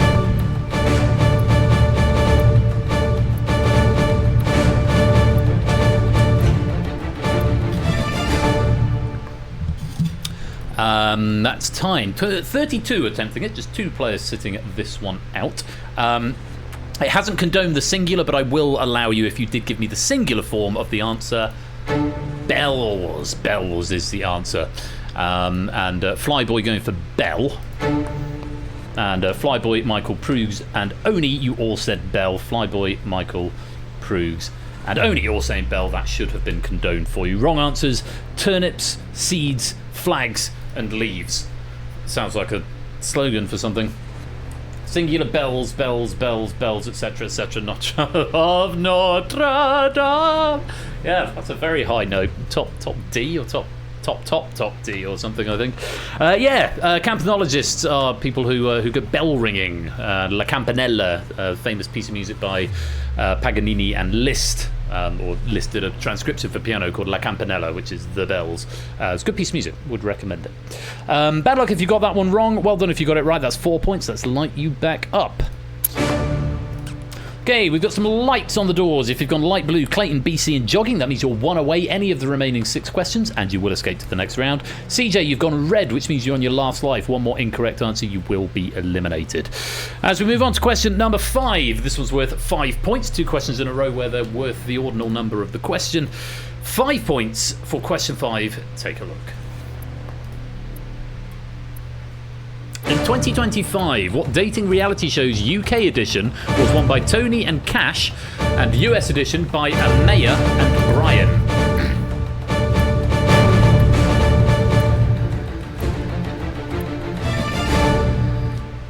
There's a clue if you know who wrote this pack. It's not a Zeus pack without a reference to it, and this time it's the answer.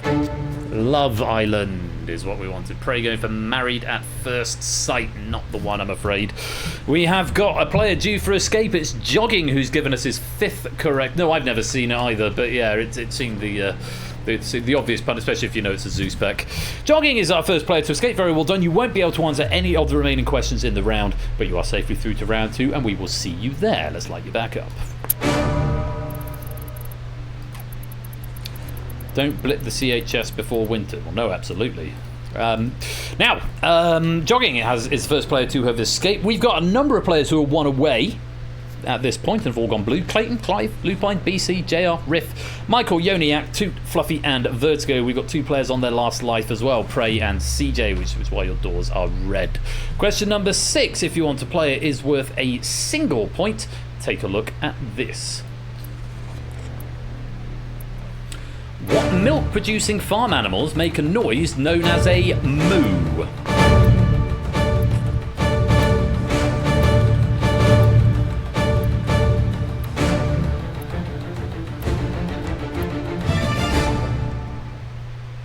Moo.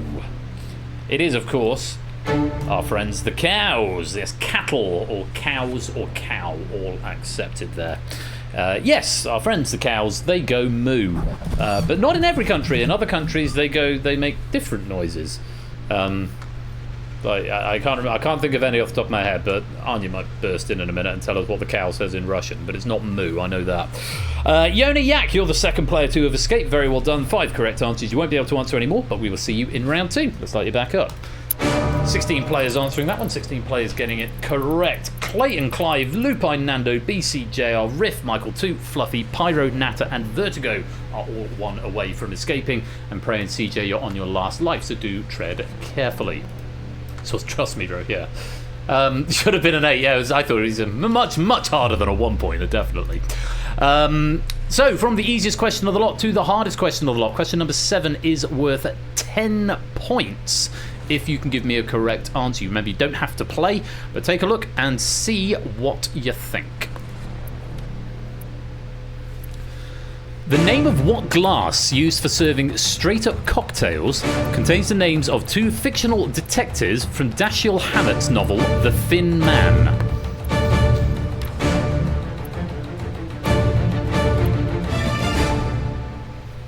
It's time. Just 7 players giving that one a go. Can't say I blame you. I wouldn't have had a clue. I mean, I've got the answer in front of me and I've heard of the answer, but I wouldn't have had a clue on the glass, and I'm a semi-professional drinker. The correct answer was a Nick and Nora glass. The glass is specifically called a Nick and Nora glass, and the name of the glass is being asked for in the question. Because this is a 10, do not accept Nora and Nick in that order. We did accept Nick and Nora without the word glass, but we wouldn't have accepted Nora and Nick. Tempered from Solomon, and Highball from the other 4 players who were incorrect there. JR, Stimson, Fluffy and Oni, not the right answer. But very well done to the 2 players who got that one right. Matt the Sprat just ahead of Toot. 9.02 seconds and 10 seconds respectively for those 2 players, the only 2 getting it right. Very well played. And Toot, you are due for escape. Very well done. We will see you in the next round. Let's light you back up. Okay, change of lights now. We've got most players lit up in one colour or another. Blues, oranges, reds, and 1 or 2 still unlit. Clayton, Clive, Lupine, Nando, BC, JR, Riff and Michael, Fluffy and Pyro, Natter and Matt and Vertigo. We didn't start the fire. That doesn't really work. You are 1 away. Any of the next 3 and you're through to the next round. There's a 9-point coming up now, then a 3-pointer and a 2-pointer. Solomon, Proogs, Prey, Conradlac and CJ. You must get all 3 correct in order to escape. And Solomon, Prey, Oni and CJ, you are on your last life, so tread carefully. The reason your door is orange is because you can only have 1 colour. Oni is the only player who doesn't require all but is on his last life, and orange supersedes red in the priority list, just in case anyone was wondering. Excuse me. Right, here we go. Question number 8. This is worth 9 points if you want to have a go. Very best of luck. Take a look. The French dessert crêpe Suzette is flambéed after being doused with spirits flavoured with what fruit?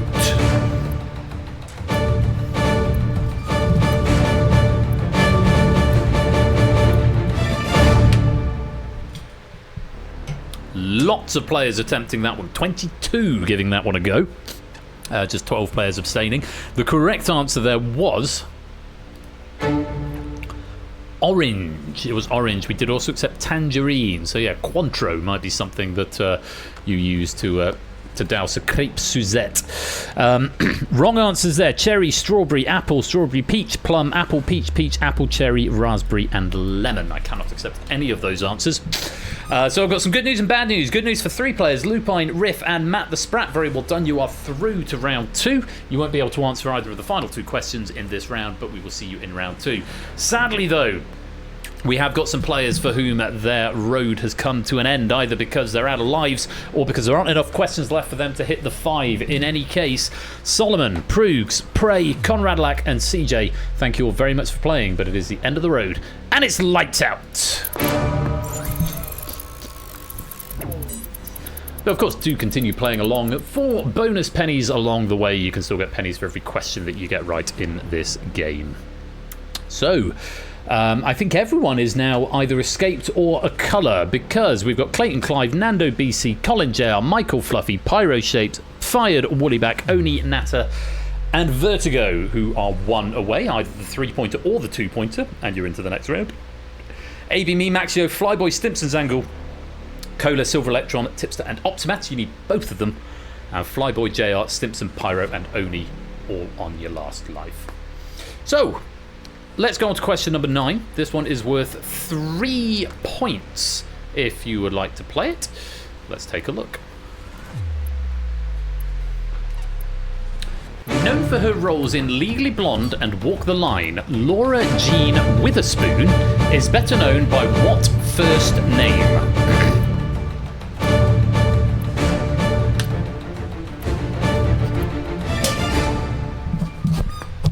I will accept both instances of phonetically plausible answers, which have been marked as wrong, but I will mark as correct. The answer is Reese, as in Reese Witherspoon.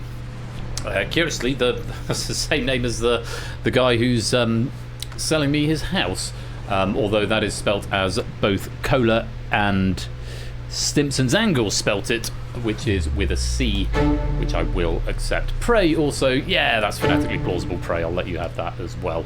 I don't always condone answers in the background game, only if they catch my eye in the log, which that one did, because there were only 4 incorrect answers. Incorrect, 3 of them are actually right. One of them, though, Nata, I can't accept, is Mary, unfortunately. So there's a lot of players due for escape here. Clayton, Clive, Nando, BC, Colin, JR, Michael Fluffy, Pyro Shapes, Fired, Oni, and Vertigo. You have all escaped into the next round. And possibly Stimpson. No, Stimpson still hasn't escaped into the next round, even with that condone. Likewise, Cola. You were due for elimination, Stimpson and Cola, but you've managed to save yourself because I condoned the answer. But unfortunately for Maxio, you're either out of lives or out of time to find a question. Either way, thank you very much for playing, but it's the end of the road, and it's lights out.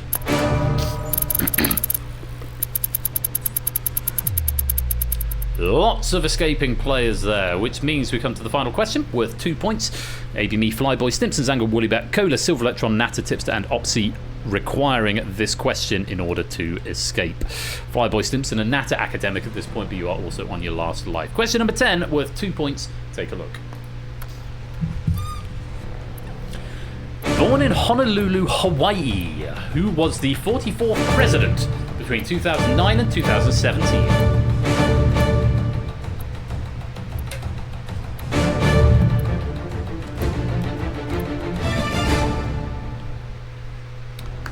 Nine players answering there, which is 2, 3, 4, 5, 6, 7, 8, 9. Exactly the number of players who needed to answer that question. It says 19 abstained, but I mean, you don't really have a choice if you're out. The correct answer is, of course, Barack Hussein Obama, and all 9 players who answered that question answered it correctly. Very well done. AB Me, Flyboy, Stimpson's Angle, Woollyback, Cola, Silver Electron, Natter, Tipster, and Optimat.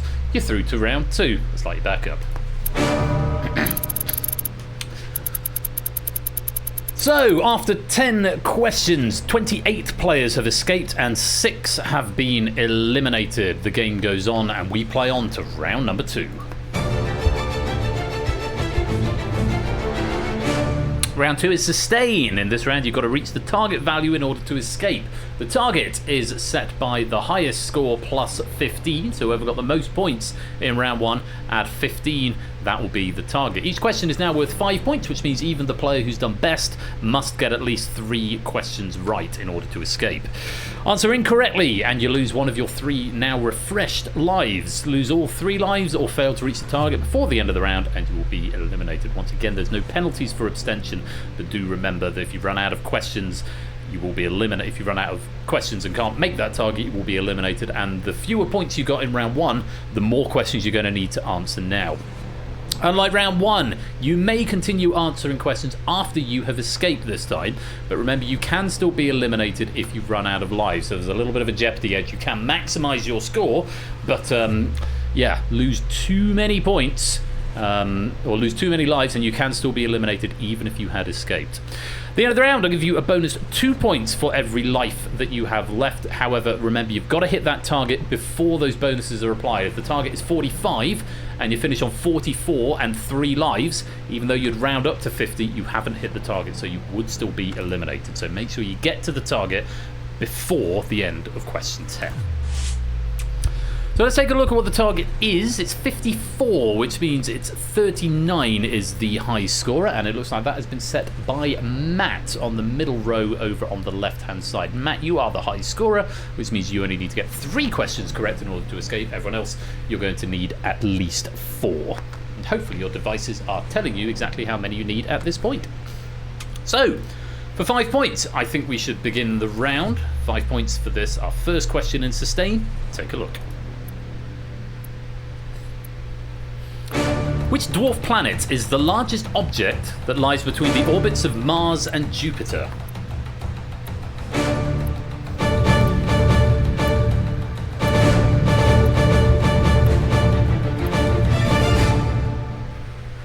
People taking a few minutes to engage brain onto that question. That was a big pause. I thought, oh, is the payload not delivered? Cola being the fastest player there in 8.47 seconds. Most players who attempted, 18 attempting, 17 of them were correct, and the answer was Ceres. Or Ceres? Ceres? Never quite sure the pronunciation on that one. But yes, Ceres, or one Ceres, is the largest object in the asteroid belt. JR, very close. It rhymes with Aries, as in, what, the star sign? Oh, Xerxes. Oh, it rhymes with Aries. Ceres. There we go. But yeah, largest object in the asteroid belt. Yes, you were wrong, JR. I wasn't thinking about condoning it, but thank you for qualifying that I shouldn't condone it. Yeah, Eris is not quite the answer we're after there, and you're going to lose a life. Let's light you back up. Nothing to report there. Let's go on to question number 2 for another 5 points. Ceres is not Pluto. No, indeed not, Natter. Let's take a look at this for 5 points. What name is given to the group of egg-laying mammals that includes the platypus and the echidna?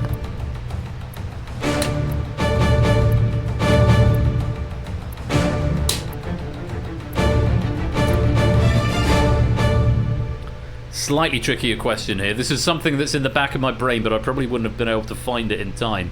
I should also point out that duck-billed platypus is distinct from the platypus. The platypus is something different. I think it's like a little mite thing, is a platypus, whereas the duck-billed platypus, which is everyone's favourite, you know, late-night stoner. God's favourite late-night stoner. It's like, yeah, that'll do, man. That's so cool. So there's a better gag there somewhere. Either way, the correct answer is monotremes. Monotremes. Referring to the cloaca, the term monotreme comes from the Greek words single and whole. I'll just leave that floating in the air for a minute. Monotreme is what we wanted. Wrong answer is marsupial, marsupials, platodons, neotreme. Very close, Matt, but not quite. And pachyderms, also incorrect from Tipster there. If you gave me any of those, you are going to lose a life. 12 of you answered, 16 abstained, and 1, 2, 3, 4, 5, 6 of you. So half the players who attempted getting it right. Let's light you back up. Last life, JR. Your door's gone red. Do tread carefully. There was a pregnant... Is there really? Is there really, Natter? That's probably not going to be a raid message, but... The pregnant Perry the platypus out there. So it's good to know. On we go. Question number 3, worth another 5 points if you want to play. Take a look at this. The football team AFC Ajax is from what European country?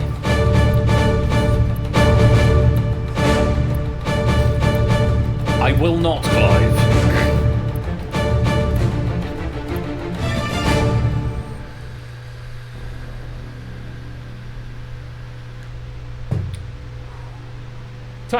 Sorry, just taking a minute to imbibe on some nicotine. 27 players attempted that one. Just one abstention from the main game. Looks like that was Pyro on the middle row on the right-hand side. Football team AFC Ajax is from what European country? The correct answer is the Netherlands. We did also accept it without the definite article, so just Netherlands, and we also accepted Holland as well because they are commonly interchangeable, though are technically distinct. My mum's just gone to the Netherlands this morning. She's gone away with her wind band for a few days with her and her one leg. Actually, she's got two legs. She broke her leg quite recently, but it's on the mend now. Well enough to fly to the Netherlands, apparently. Wrong answers: Belgium, Greece, Germany, Amsterdam, Greece, Austria, and Italy. All of those, I'm afraid, are incorrect, and you're going to lose a life. JR, I'm afraid that's your third life gone in 3 questions, so I'm afraid for you, my dude, it is the end of the road, and it's lights out. So Riff has gone blue. He's the first player to get 1 away from that target. Currently on 50, target 54. Stimpson, Silver Electron, Natter, Tipster, you require all 7 of the remaining questions in order to hit the target. BC, Stimpson, Matt, and Tipster, you are on your last life, so do tread with caution. As we go to question number 4, worth another 5 points, take a look at this. What imperial unit of length is equal to 8 furlongs?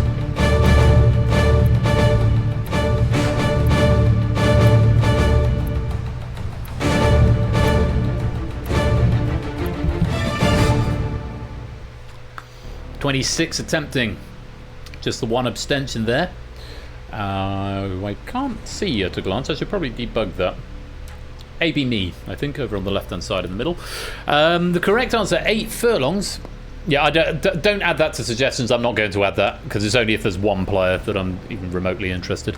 The correct answer was a mile. A mile. 8 furlongs in a mile, and then, is it 12 miles in a league or something, and 20,000 leagues under the sea? I don't know. I don't do imperial. I'm running kilometres these days. Yard, chain, knot, acre, hectare, nautical mile is something technically distinct, CJ, so I can't allow that. And league are all incorrect answers. Riff getting the right answer, though, so you are the first player in round 2 due to escape. 64 furlong would have been a good M&M movie. It really would. So Riff, very well done. We'll see you in round 2, assuming you can keep at least 1 life by the end of the round. But Silver Electron and Tipster, I'm afraid your lives have been exhausted, or there aren't enough questions left. Either way, thank you very much for playing, but it's the end of the road and it's lights out.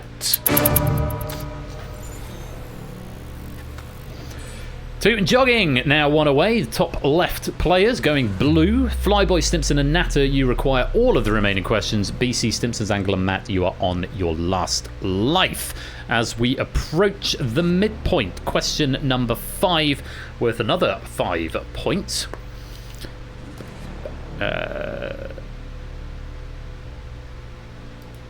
okay. So I just read the notes ahead of this one.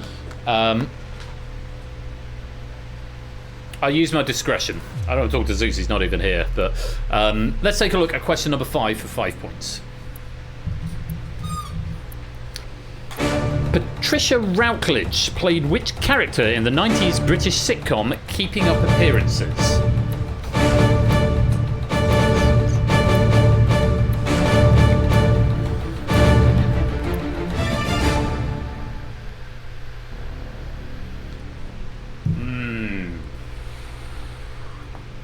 The way this note has been phrased is very much at my discretion. Patricia Routledge played which character in the 90s British sitcom Keeping Up Appearances for 5 points? The correct answer is Hyacinth Bouquet. Now my note here says, he's getting ready to get drunk on power, would rather not accept just Bucket or Bouquet, because Richard Bucket is also a character. So what I am definitely going to do is give points to AB Me and also Stimpson's Angle and Pyro, who said Mrs. Bucket, because that does delineate that particular character. Pat is a wrong answer. Nurse Gladys is a wrong answer, but I've got 2 players who just gave me the answer bucket.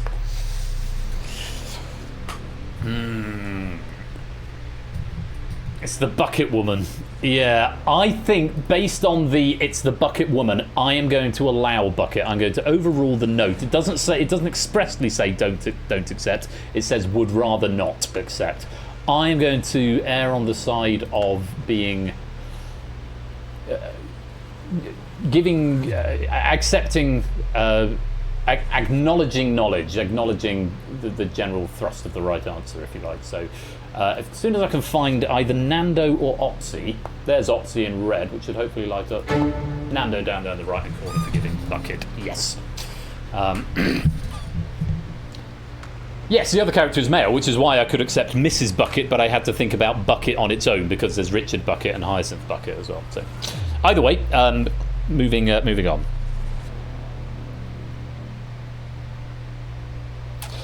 Yes, it would, Clayton, but if we could not be mini-modding the question as the question is live, or indeed at all, that would be very kind. Yes, thinking about this, yes, it is. It's pronounced bouquet. But yes, if we just avoid getting into a general conversation. Sometimes I'll think through my thought process out loud, just so everyone knows what I'm thinking. It doesn't necessarily mean I need responses back. So let's see. Yeah, we'll draw a line under it, and as JR has very kindly done for us in the chat as well. Yes, it's pronounced bucket. Indeed, it is. And we'll move on to the next question. There are some players due for elimination there. 2 in jogging, you have escaped. Flyboy, Stimpson, and Natter. It is saying you've been eliminated, but Stimpson, you got condoned there. So you will get to hang on for at least one more question. But Flyboy and Natter, I'm afraid for you, it is the end of the road, and it's lights out.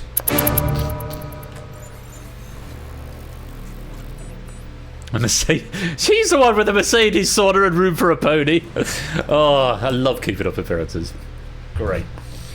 Great stuff. Now, we're going to move on because Lupine, Michael, Fluffy, Shapes, and Matt are all champing at the bit ready to go because they are 1 away from escaping. Simpsons Angle requires all, which is why they're orange, and BC, Simpsons Angle, and Matt, you are on your last live, so do tread carefully. Question number 6 is worth 5 points if you choose to play it and get it right. Take a look. In Judaism, what is the name for the celebration of the new year?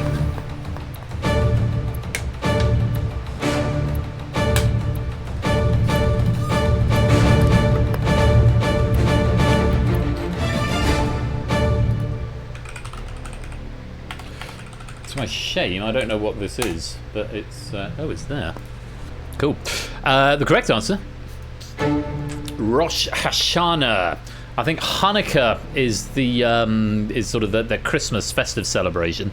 A lot of players give me the answer Yom Kippur, which I've just punched into my elves machine, and it's telling me that's the evening of Wednesday, the 1st of October 2025 to Thursday, the 2nd of October 2025. The holiest day of the year in Judaism, Yom Kippur, occurs annually on the 10th of Tishrei, corresponding to a date in late September or early October, not the new year. But Rosh Hashanah, we also accepted Yom Teruah as the biblical name, but not Yom Kippur, unfortunately. Yom Kippur, someone's going for Rosh, not the full name, unfortunately. Eid or Eid from JR, not the right answer. Hanukkah, that's the Christmas one we referred to from a couple of players there, and lots of Yom Kippurs and a Purim as well. All of those incorrect, I'm afraid. Lupine, Michael, Matt, very well done. You have escaped into round, not round 7, we're about to go to question 7, round 3, and we will see you there if you can hang on to your points, or your lives rather. Simpsons Angle, though, unfortunately, you're out of questions and out of time. Thank you very much for playing, but it's the end of the road, and it's lights out.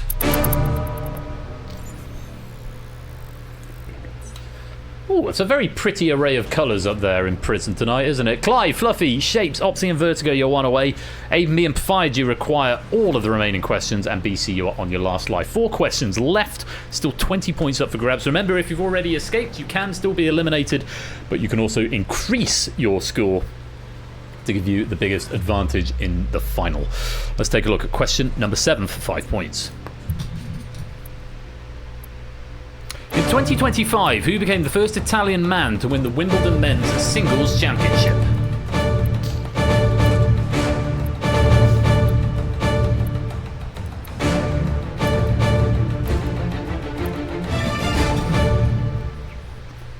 And that's time. Correct answer.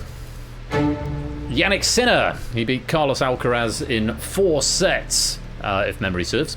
I watched most of that match, and it was very, very... I think I watched a lot of it on the beach, to be honest, because it was bloody hot that day. But yes, Wimbledon earlier this year, Yannick Sinner won the men's singles finals. Arrivederci, here's a wrong answer there from Fired, who might be... a harbinger of what's about to happen to them. Fluffy, Shapes, Opsy and Vertigo, you have all escaped into round number 3. We'll see you there if you can keep hold of at least one life, and pleased to see Shapes going through on a tennis question. It's always pleasing when that happens. Unfortunately, Fired, I think you knew it was coming, either not enough questions or out of lives. Either way, thank you very much for playing, but it's the end of the road and it's lights out.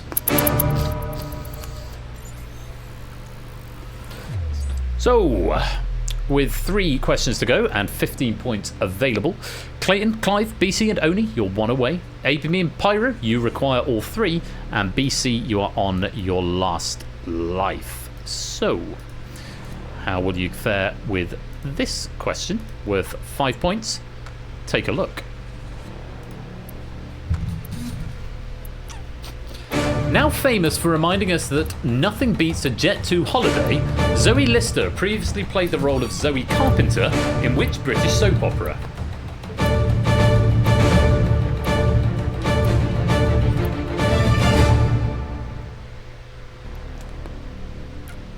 Time. 13 attempting that, 8 sitting it out. The correct answer was Hollyoaks.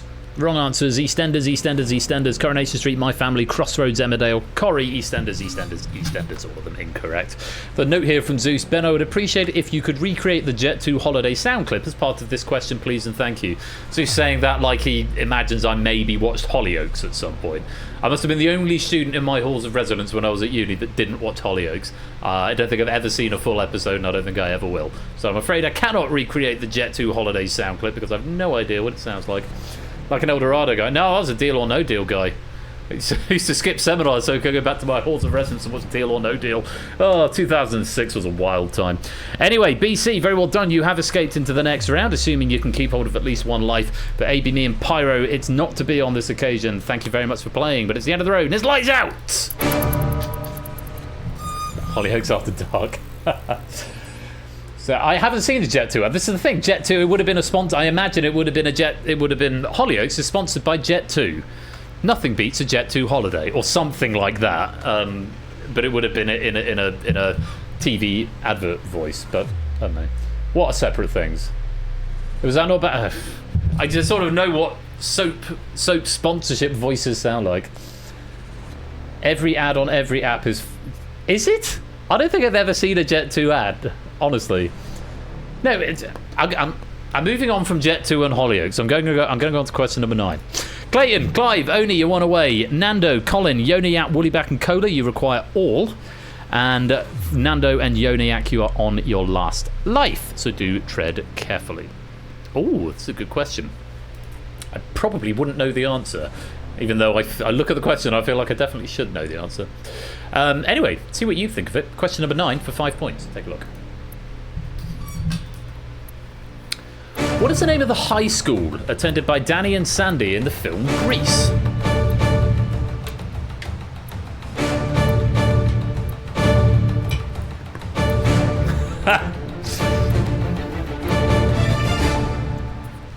The answers coming in from Nando and Opsy in particular. Grease High and Greasy School, which are not the right answers. Only I will condone yours. The correct answer is Rydell High School, only with perfectly getting the Y and the D the wrong way around, but I can see what he means. Yeah, Rydell High School. I don't think I've ever seen Grease all the way through, if I'm being completely honest. I know the high school I went to, they did it as the production the year after I left. But send me something relevant to the previous question. Am I going to have to play something, JR? Playback on other websites has been disabled by the video owner. I'm going to have to watch that later, JR. Yeah, Rydell High School is the answer. Clayton and Clive, well done. You have escaped into round 3. But we've got a little bit of a bloodbath here. Nando, Colin, Yoniak, Woollyback, and Colo. All of you giving me wrong answers or giving me no answer at all. Either way, thank you very much for playing, but it is the end of the road and it's lights out.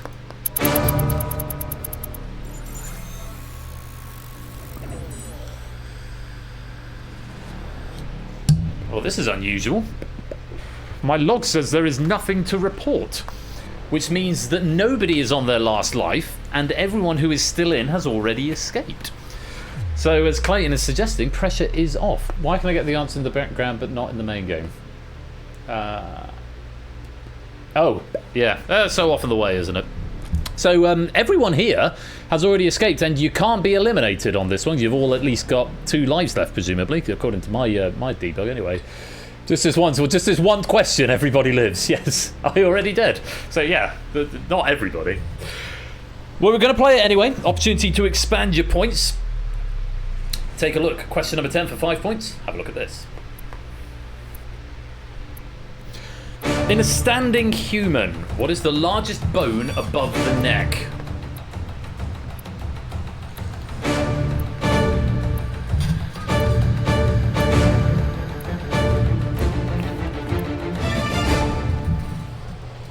Well, the area where I thought there might be some contention didn't actually happen here because we've only got 2 correct answers. The correct answer is the mandible. I'm being told that jaw is not enough as there are 2 separate jaw bones. I actually went back to Topper who proved this and we had a little bit of a back and forth and he provided me with some information that I wasn't hitherto aware of. This bit, the bit that moves, is the mandible, but is commonly referred to as the jaw bone, whereas the jaw, or the jaws, is the whole thing, which is 2 separate bones. But nobody said jaws. In fact, only 2 people said mandible. The skull is not the right answer. I'm assuming the skull is multiple bones. I mean, you've got the cranium, maybe, but the skull is made up of lots of bones. Sternum, skull, cranium was one of the answers offered, but not the right one. Maxilla, we've got jawbone, lower jaw, but not maxilla, unfortunately. What is the maxilla? Sternum also would not be above the neck when standing. What is the maxilla? Let me have a little look. The jaw or jawbone, specifically the upper jaw. The maxilla is the upper jaw, which is not larger than the mandible, which is the lower jaw. So there we go, just to clarify for those who put maxilla. As we knew, there was no pressure on that question, so let's light you back up. So, at the end of the round, 14 players escaped and 14 players were eliminated, losing 6 in the first round. That means 20 players have been eliminated in total, leaving a 14-player final. So, Joggy, Toot, Evie, Fluffy, Oni, Clive, Shapes, Matt, Opsy, Ben, Vertigo, Riff, Ralph, and Clayton. You're all through to the final. Let's play Survive.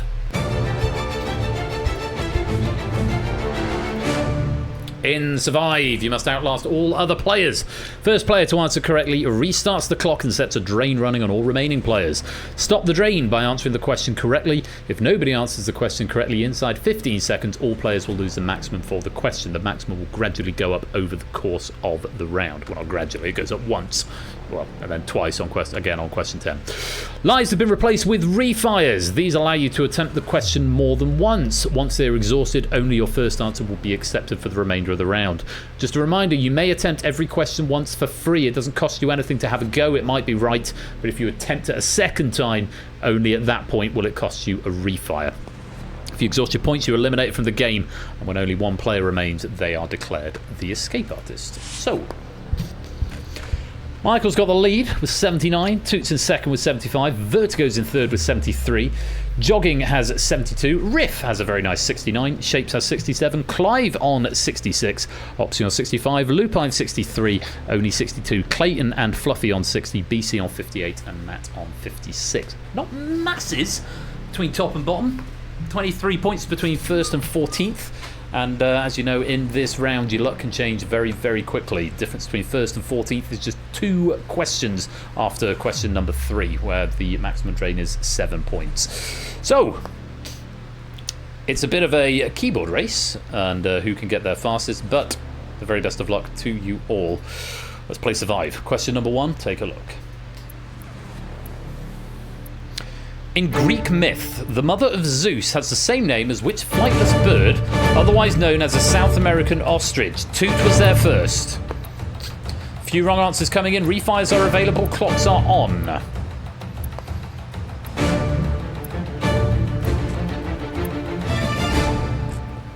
And that is time. The correct answer is it Rhea or is it Ray? I think it's Rhea. It's Rhea. It's not Emu. Quite a few players putting Emu first time. Nandu is also, not Nando, not our friend Nando, but Nandu with a little wavy line over the top of the first N. Nyandu. But Rhea is what it's more commonly known as. Emu, Rhea. Michael getting on the refire. Vertigo going for Dodo and Orc, so using up a refire, still not finding the answer. Let's light back up. Remember, sometimes using a refire is not the best strategy if there's only like 2 seconds left on the clock. Sometimes it's worth just taking the hit rather than wasting a refire to get the right answer. Toot now in the lead, 75. Michael slips to second with 73. Jogging now in third with 68. Let's go on to question number 2. Take a look at this. What BBC sitcom starring Diane Morgan shares its name with the 1974 Barry Manilow hit, which is also used as the theme tune? Toot was there first, Shapes right behind. Lots of wrong answers coming in.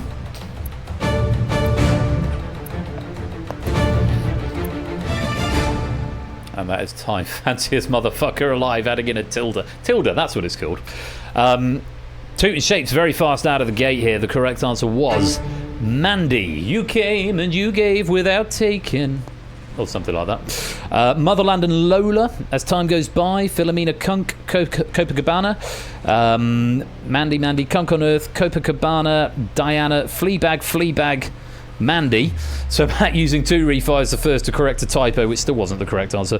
Kunk on Earth and Vertigo getting Mandy. Very well played if you got that one right. Slightly back up. Toot still with the lead, 75. Michael and Shapes now tied in second with 67. Vertigo's in third with 62. Let's go on to question number 3.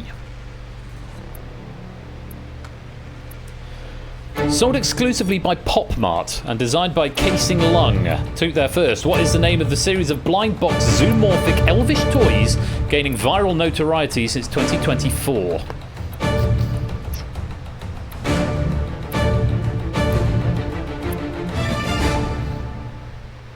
And that's time. Correct answer. Labubu's, which I must say I've never heard of. Picard 1960i or 196i. Thank you very much for that follow. Lovely to have you here. I hope you keep it well. Labubu's or Labubus. Never heard of them personally. I've heard of PopMart vaguely. Funko, BC going for Funko. Riff going for Lafufu and then going for Labubu. That may have been a typo, but or it may have just been the wrong name. Most players who attempted that getting Labubu on their first attempt were played. Let's light back up. Toot still with the lead. Michael by a point is in second. Shapes is in third. 75, 61, 60 are the top 3 scores. We're increasing the drain rate now. We've warmed you up. Now it's going to be 1 point per second. You don't get the answer. Up to a maximum of 15. Fingers on devices, everyone. Here is question number 4. First and last name required. Known for being the most subscribed account on YouTube, what is Mr. Beast's real name?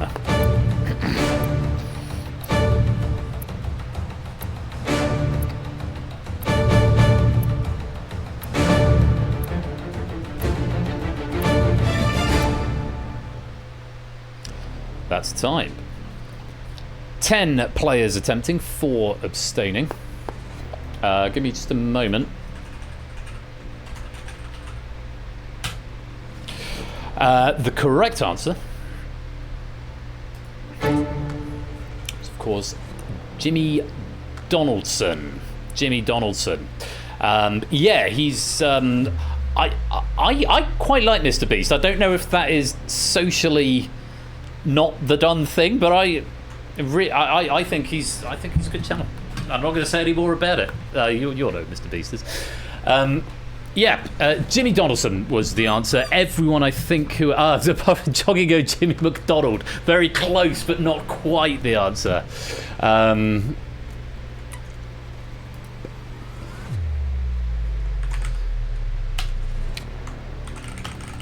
Sorry, just had a message that I needed to respond to. Bad luck on that jogging. Getting very, very close, but not quite the right answer. Let's let you back up. To the lead. Shapes now in second, Vertigo in third. 75, 59, and 51 for Toot, Shapes, and Vertigo in the top three. Nobody getting the danger door of death at this point because 15 is everyone is still above 15, which is the maximum drain. Let's go on to question number 5 and take a look at this. Which of the Baltic countries most recently adopted the euro as their official currency? Shapes is there.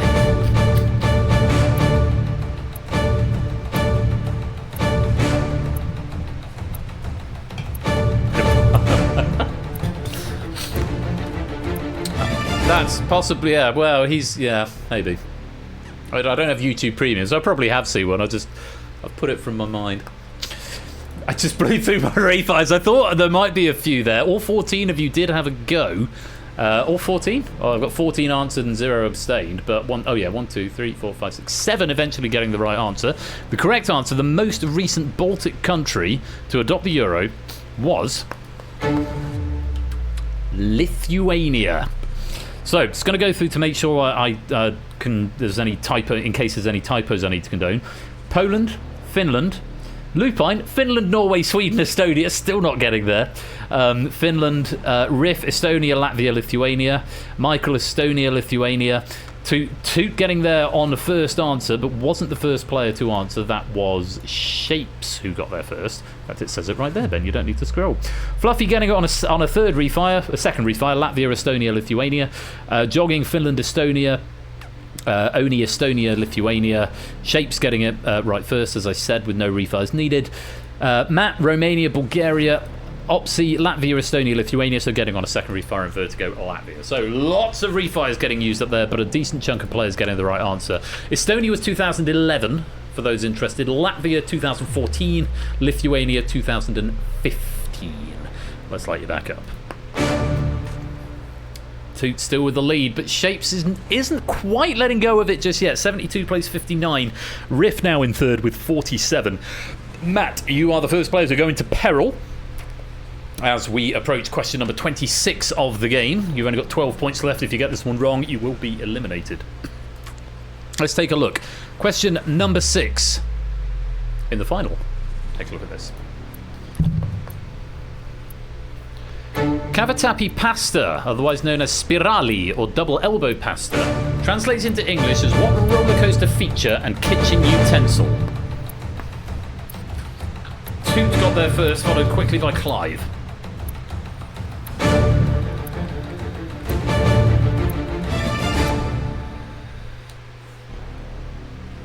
And that's time. Only presumably cursing himself that he's got no refis left, because I think you probably would have known that one, but maybe got in a bit quick on the wrong answer at the beginning.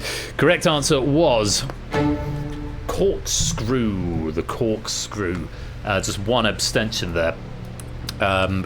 Most players getting on the first stem. BC going for rolling pin, possibly another one. Not quite. Do you get rolling pin? Is that the thing where you do? Maybe that is a roller coaster thing. I know BC's a bit of a roller coaster fan. Corkscrew. Yeah, only go for macaroni, which is not as far as I know a thing on a roller coaster. But yeah, corkscrew. Penny is a bit rolling pin. Yeah, I guess so. Maybe. But yeah, they don't really have exotic names when they're translated, do they? I mean, corkscrew's about as exotic as it gets. It's like little ribbons normally, isn't it? Bloody Russian mountains. Oh, you've been auto-modded. Oh, it's not because of bloody, it's because of bloody Russian. JR, triggering the auto-mod because of bloody Russians. So I live with a Russian now, or former Russian, now British. Anyway, on we go. Let's light you back up. Matt, it does look like you survived that with 5 points. But we've got a lot more players in peril now. Clayton, BC, Jogging, Oni, Matt, and Opsy are all in peril with 15 points or fewer. BC with the most of the in peril players on 14. Up at the other end, Toot with 72, Shapes with 56, Riff with 44. Those are the top three. Let's take a look at question number 7. Which line on the London Underground, sporting a secondary colour on the map, has 60 stations, the most of any tube line? BC was there first. Matt, you're out of points. Clayton, you're out of points. Opsy, you're out of points. Jogging's out of points. All 14 attempting that. The correct answer is the District line. Piccadilly line has the second most with 53. I think the Northern line might be the longest, apart from arguably the Circle line, which is infinite. Yeah, I'm hilarious. BC was the first to get there, and there was a bit of a kerfluffle at the top there because Toot was the second player to answer, but wasn't correct. Likewise, Shapes going for Central initially, Toot going for Northern initially, amongst the fastest players to answer. Clayton may have misread the question because they went green, purple, orange as their answers. Not what the question was after. We were after the line, not the colour. Clive going Bakerloo, Lupine District, BC District, Rift District, Michael Northern and District, Toot Northern, Fluffy District, Jogging on Jubilee and then Northern before running out of points. Shapes going Central first and then District, Only District, Opsy again, maybe misreading the question, going for Blue, and Vertigo going for Central, then Jubilee, not finding the answer. Unfortunately, it does mean we're about to lose 4 players from the game. Clayton, Jogging, Matt and Opsy, valiant run, 27 questions, but unfortunately it's not to be. It's the end of the road, and it's lights out. BC, Michael, Oni and Vertigo, you are all in peril because you have 15 points or fewer. Toot has the lead, but it is much closer at the top now. 57 to Toot, 49 to Shapes, Riff in third with 42. There's a bit of a gap down to Lupine and Fluffy on 21, Clive on 19, and then our peril players with under 15. Let's go to question number 8 and see what we make of this. District has the most stations, obviously, not the most lines. It is a line. Which post-impressionist Frenchman painted the series of paintings known as the Card Players during their final period in the 1890s? Toot was there first. Oni and Vertigo are out of points.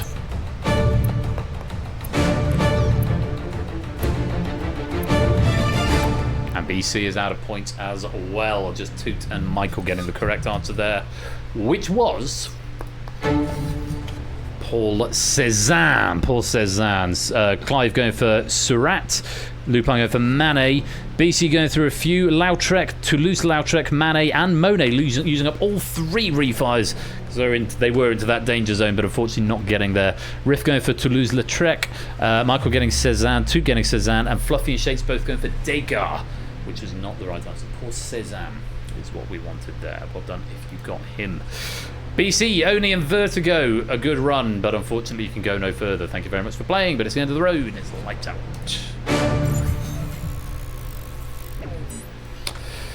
Still Toot, Shapes and Riff at the top, 57, 34, 27, and then we've got Michael, Lupine, Fluffy and Clive on 7, 6, 6 and 4 and in peril. As we come to question number 9, take a look at this. As a result of a Wikipedia hoax, what first name was officially given to the Pringles man, formerly known as Mr. P? Toot was there first, Lupine is right behind, Clive is out of points, Fluffy's out of points, Michael's out of points.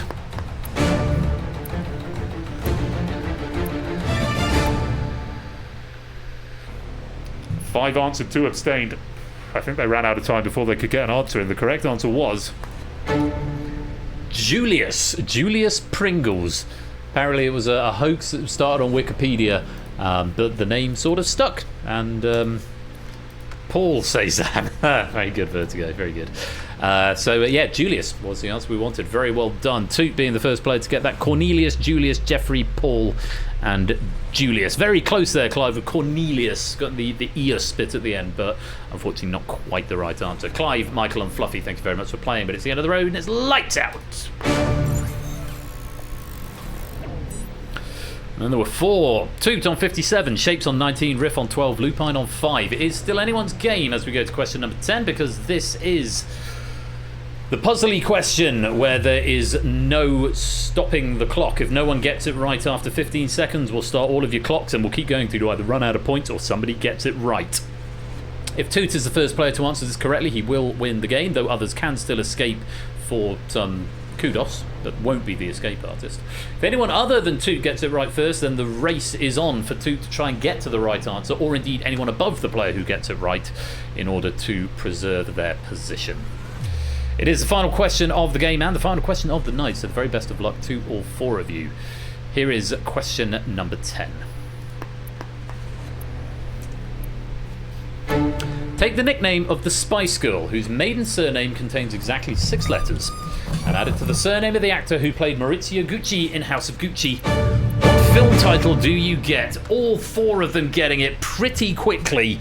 It was Toot who was there in 9.15, Shapes and Riff coming in on the same frame, 9.73, and Lupine just a smidge after in 10.07, which locks out everyone else in live players. I don't think I've seen that for a while, everyone on the final question getting it right. So we have 4 survivors, which is always lovely to see. The correct answer is, of course, Baby Driver. Baby Spice, aka Emma Bunton, and Adam Driver. Second appearance for Adam Driver this evening. Baby Driver. And it's a great film. Really, really good film. Final question with no maths and cinema as well too. So yeah, you're in your element.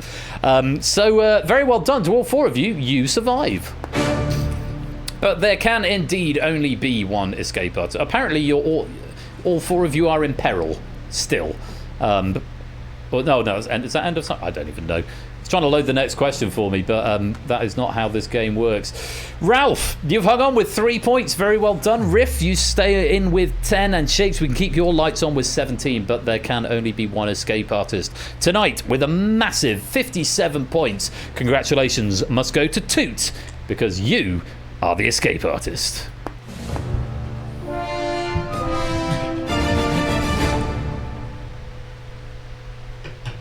It just occurred to me it's quite low gravity in this prison cell. It just sort of coasted down. Well played too, and Zeus, very many thanks for a lovely pack, and indeed to Topper as well for going to the effort of proofing it. Lovely game, and we get 3 lights left on and 1 escapee. The lights on to I'd say Silver Electron and Flyboy, probably getting some of the splash of the lights there, aren't they, from Ralph and Riff, either side of them. Escapees should plummet to their freedom. I should just make them fall down flat, shouldn't I? Boom. That'd be quite funny. Let's take a look at the final leaderboard. How many questions you got right? That's what your penny count will be based on. That should have been written to the devices and updated on your... written to the bank, rather, and updated on your devices now. Times your score by whatever the penny multiplier is. And, yeah, all is well. So very well done. To 50, that sounds about right. 50 points, 50 pennies per question sounds about right, in line with the new market economy. Well done, well played. I'm going to roll the credits. I'm going to come back to the cam, and then I'm going to pick a raid message, and we're going to go raid either Flage or Nico, I think. Thank you all very much for playing. Thank you again to Zeus and Topper, and congratulations to Toot, because you are the escape artist.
Well done once again to Toot, and thanks again to Zeus and Topper for writing and proofing. And a little reminder for you, that because I've not plugged it enough, you can go and catch up with all episodes of Game Night, going right back to Season 1 with the VOD channel, which is available on the Persephone Share website. You can go to persephoneshare.com/Game Night on Demand, I think is the full link. I should probably add that to the Unicorn. Share.com/ is it just on demand? Yeah, persephoneshare.com/on demand.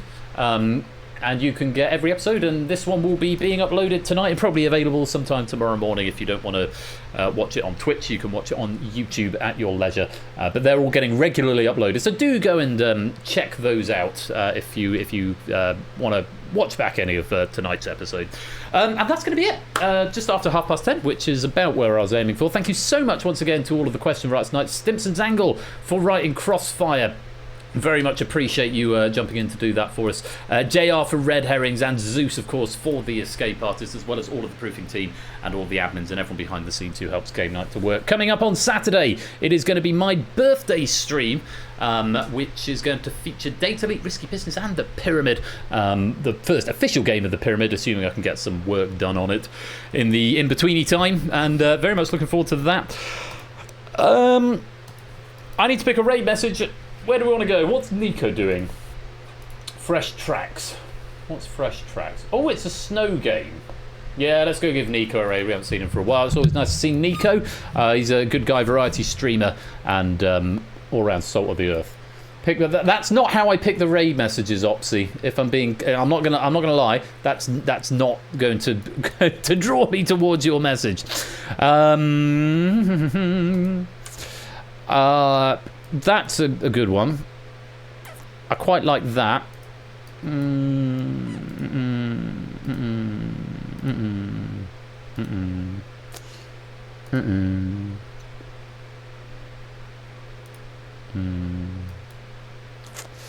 Right. I've got it down to 3. No, Opsy. No, I will not. And it's going to be Pity Pennies for...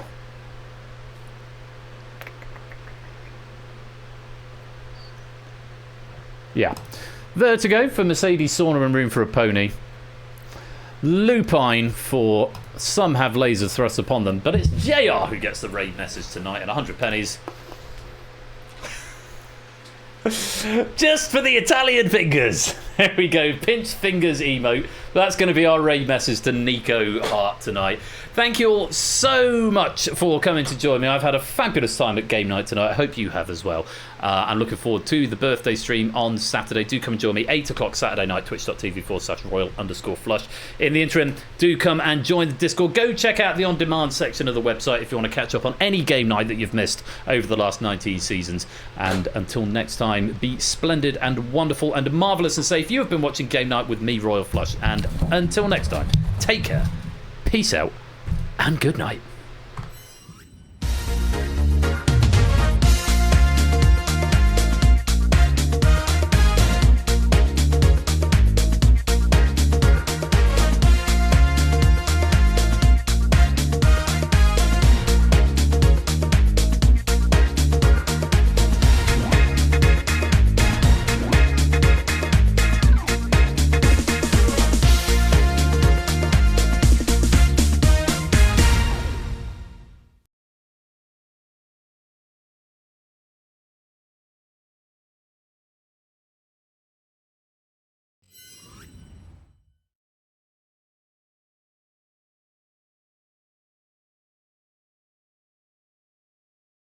The champion.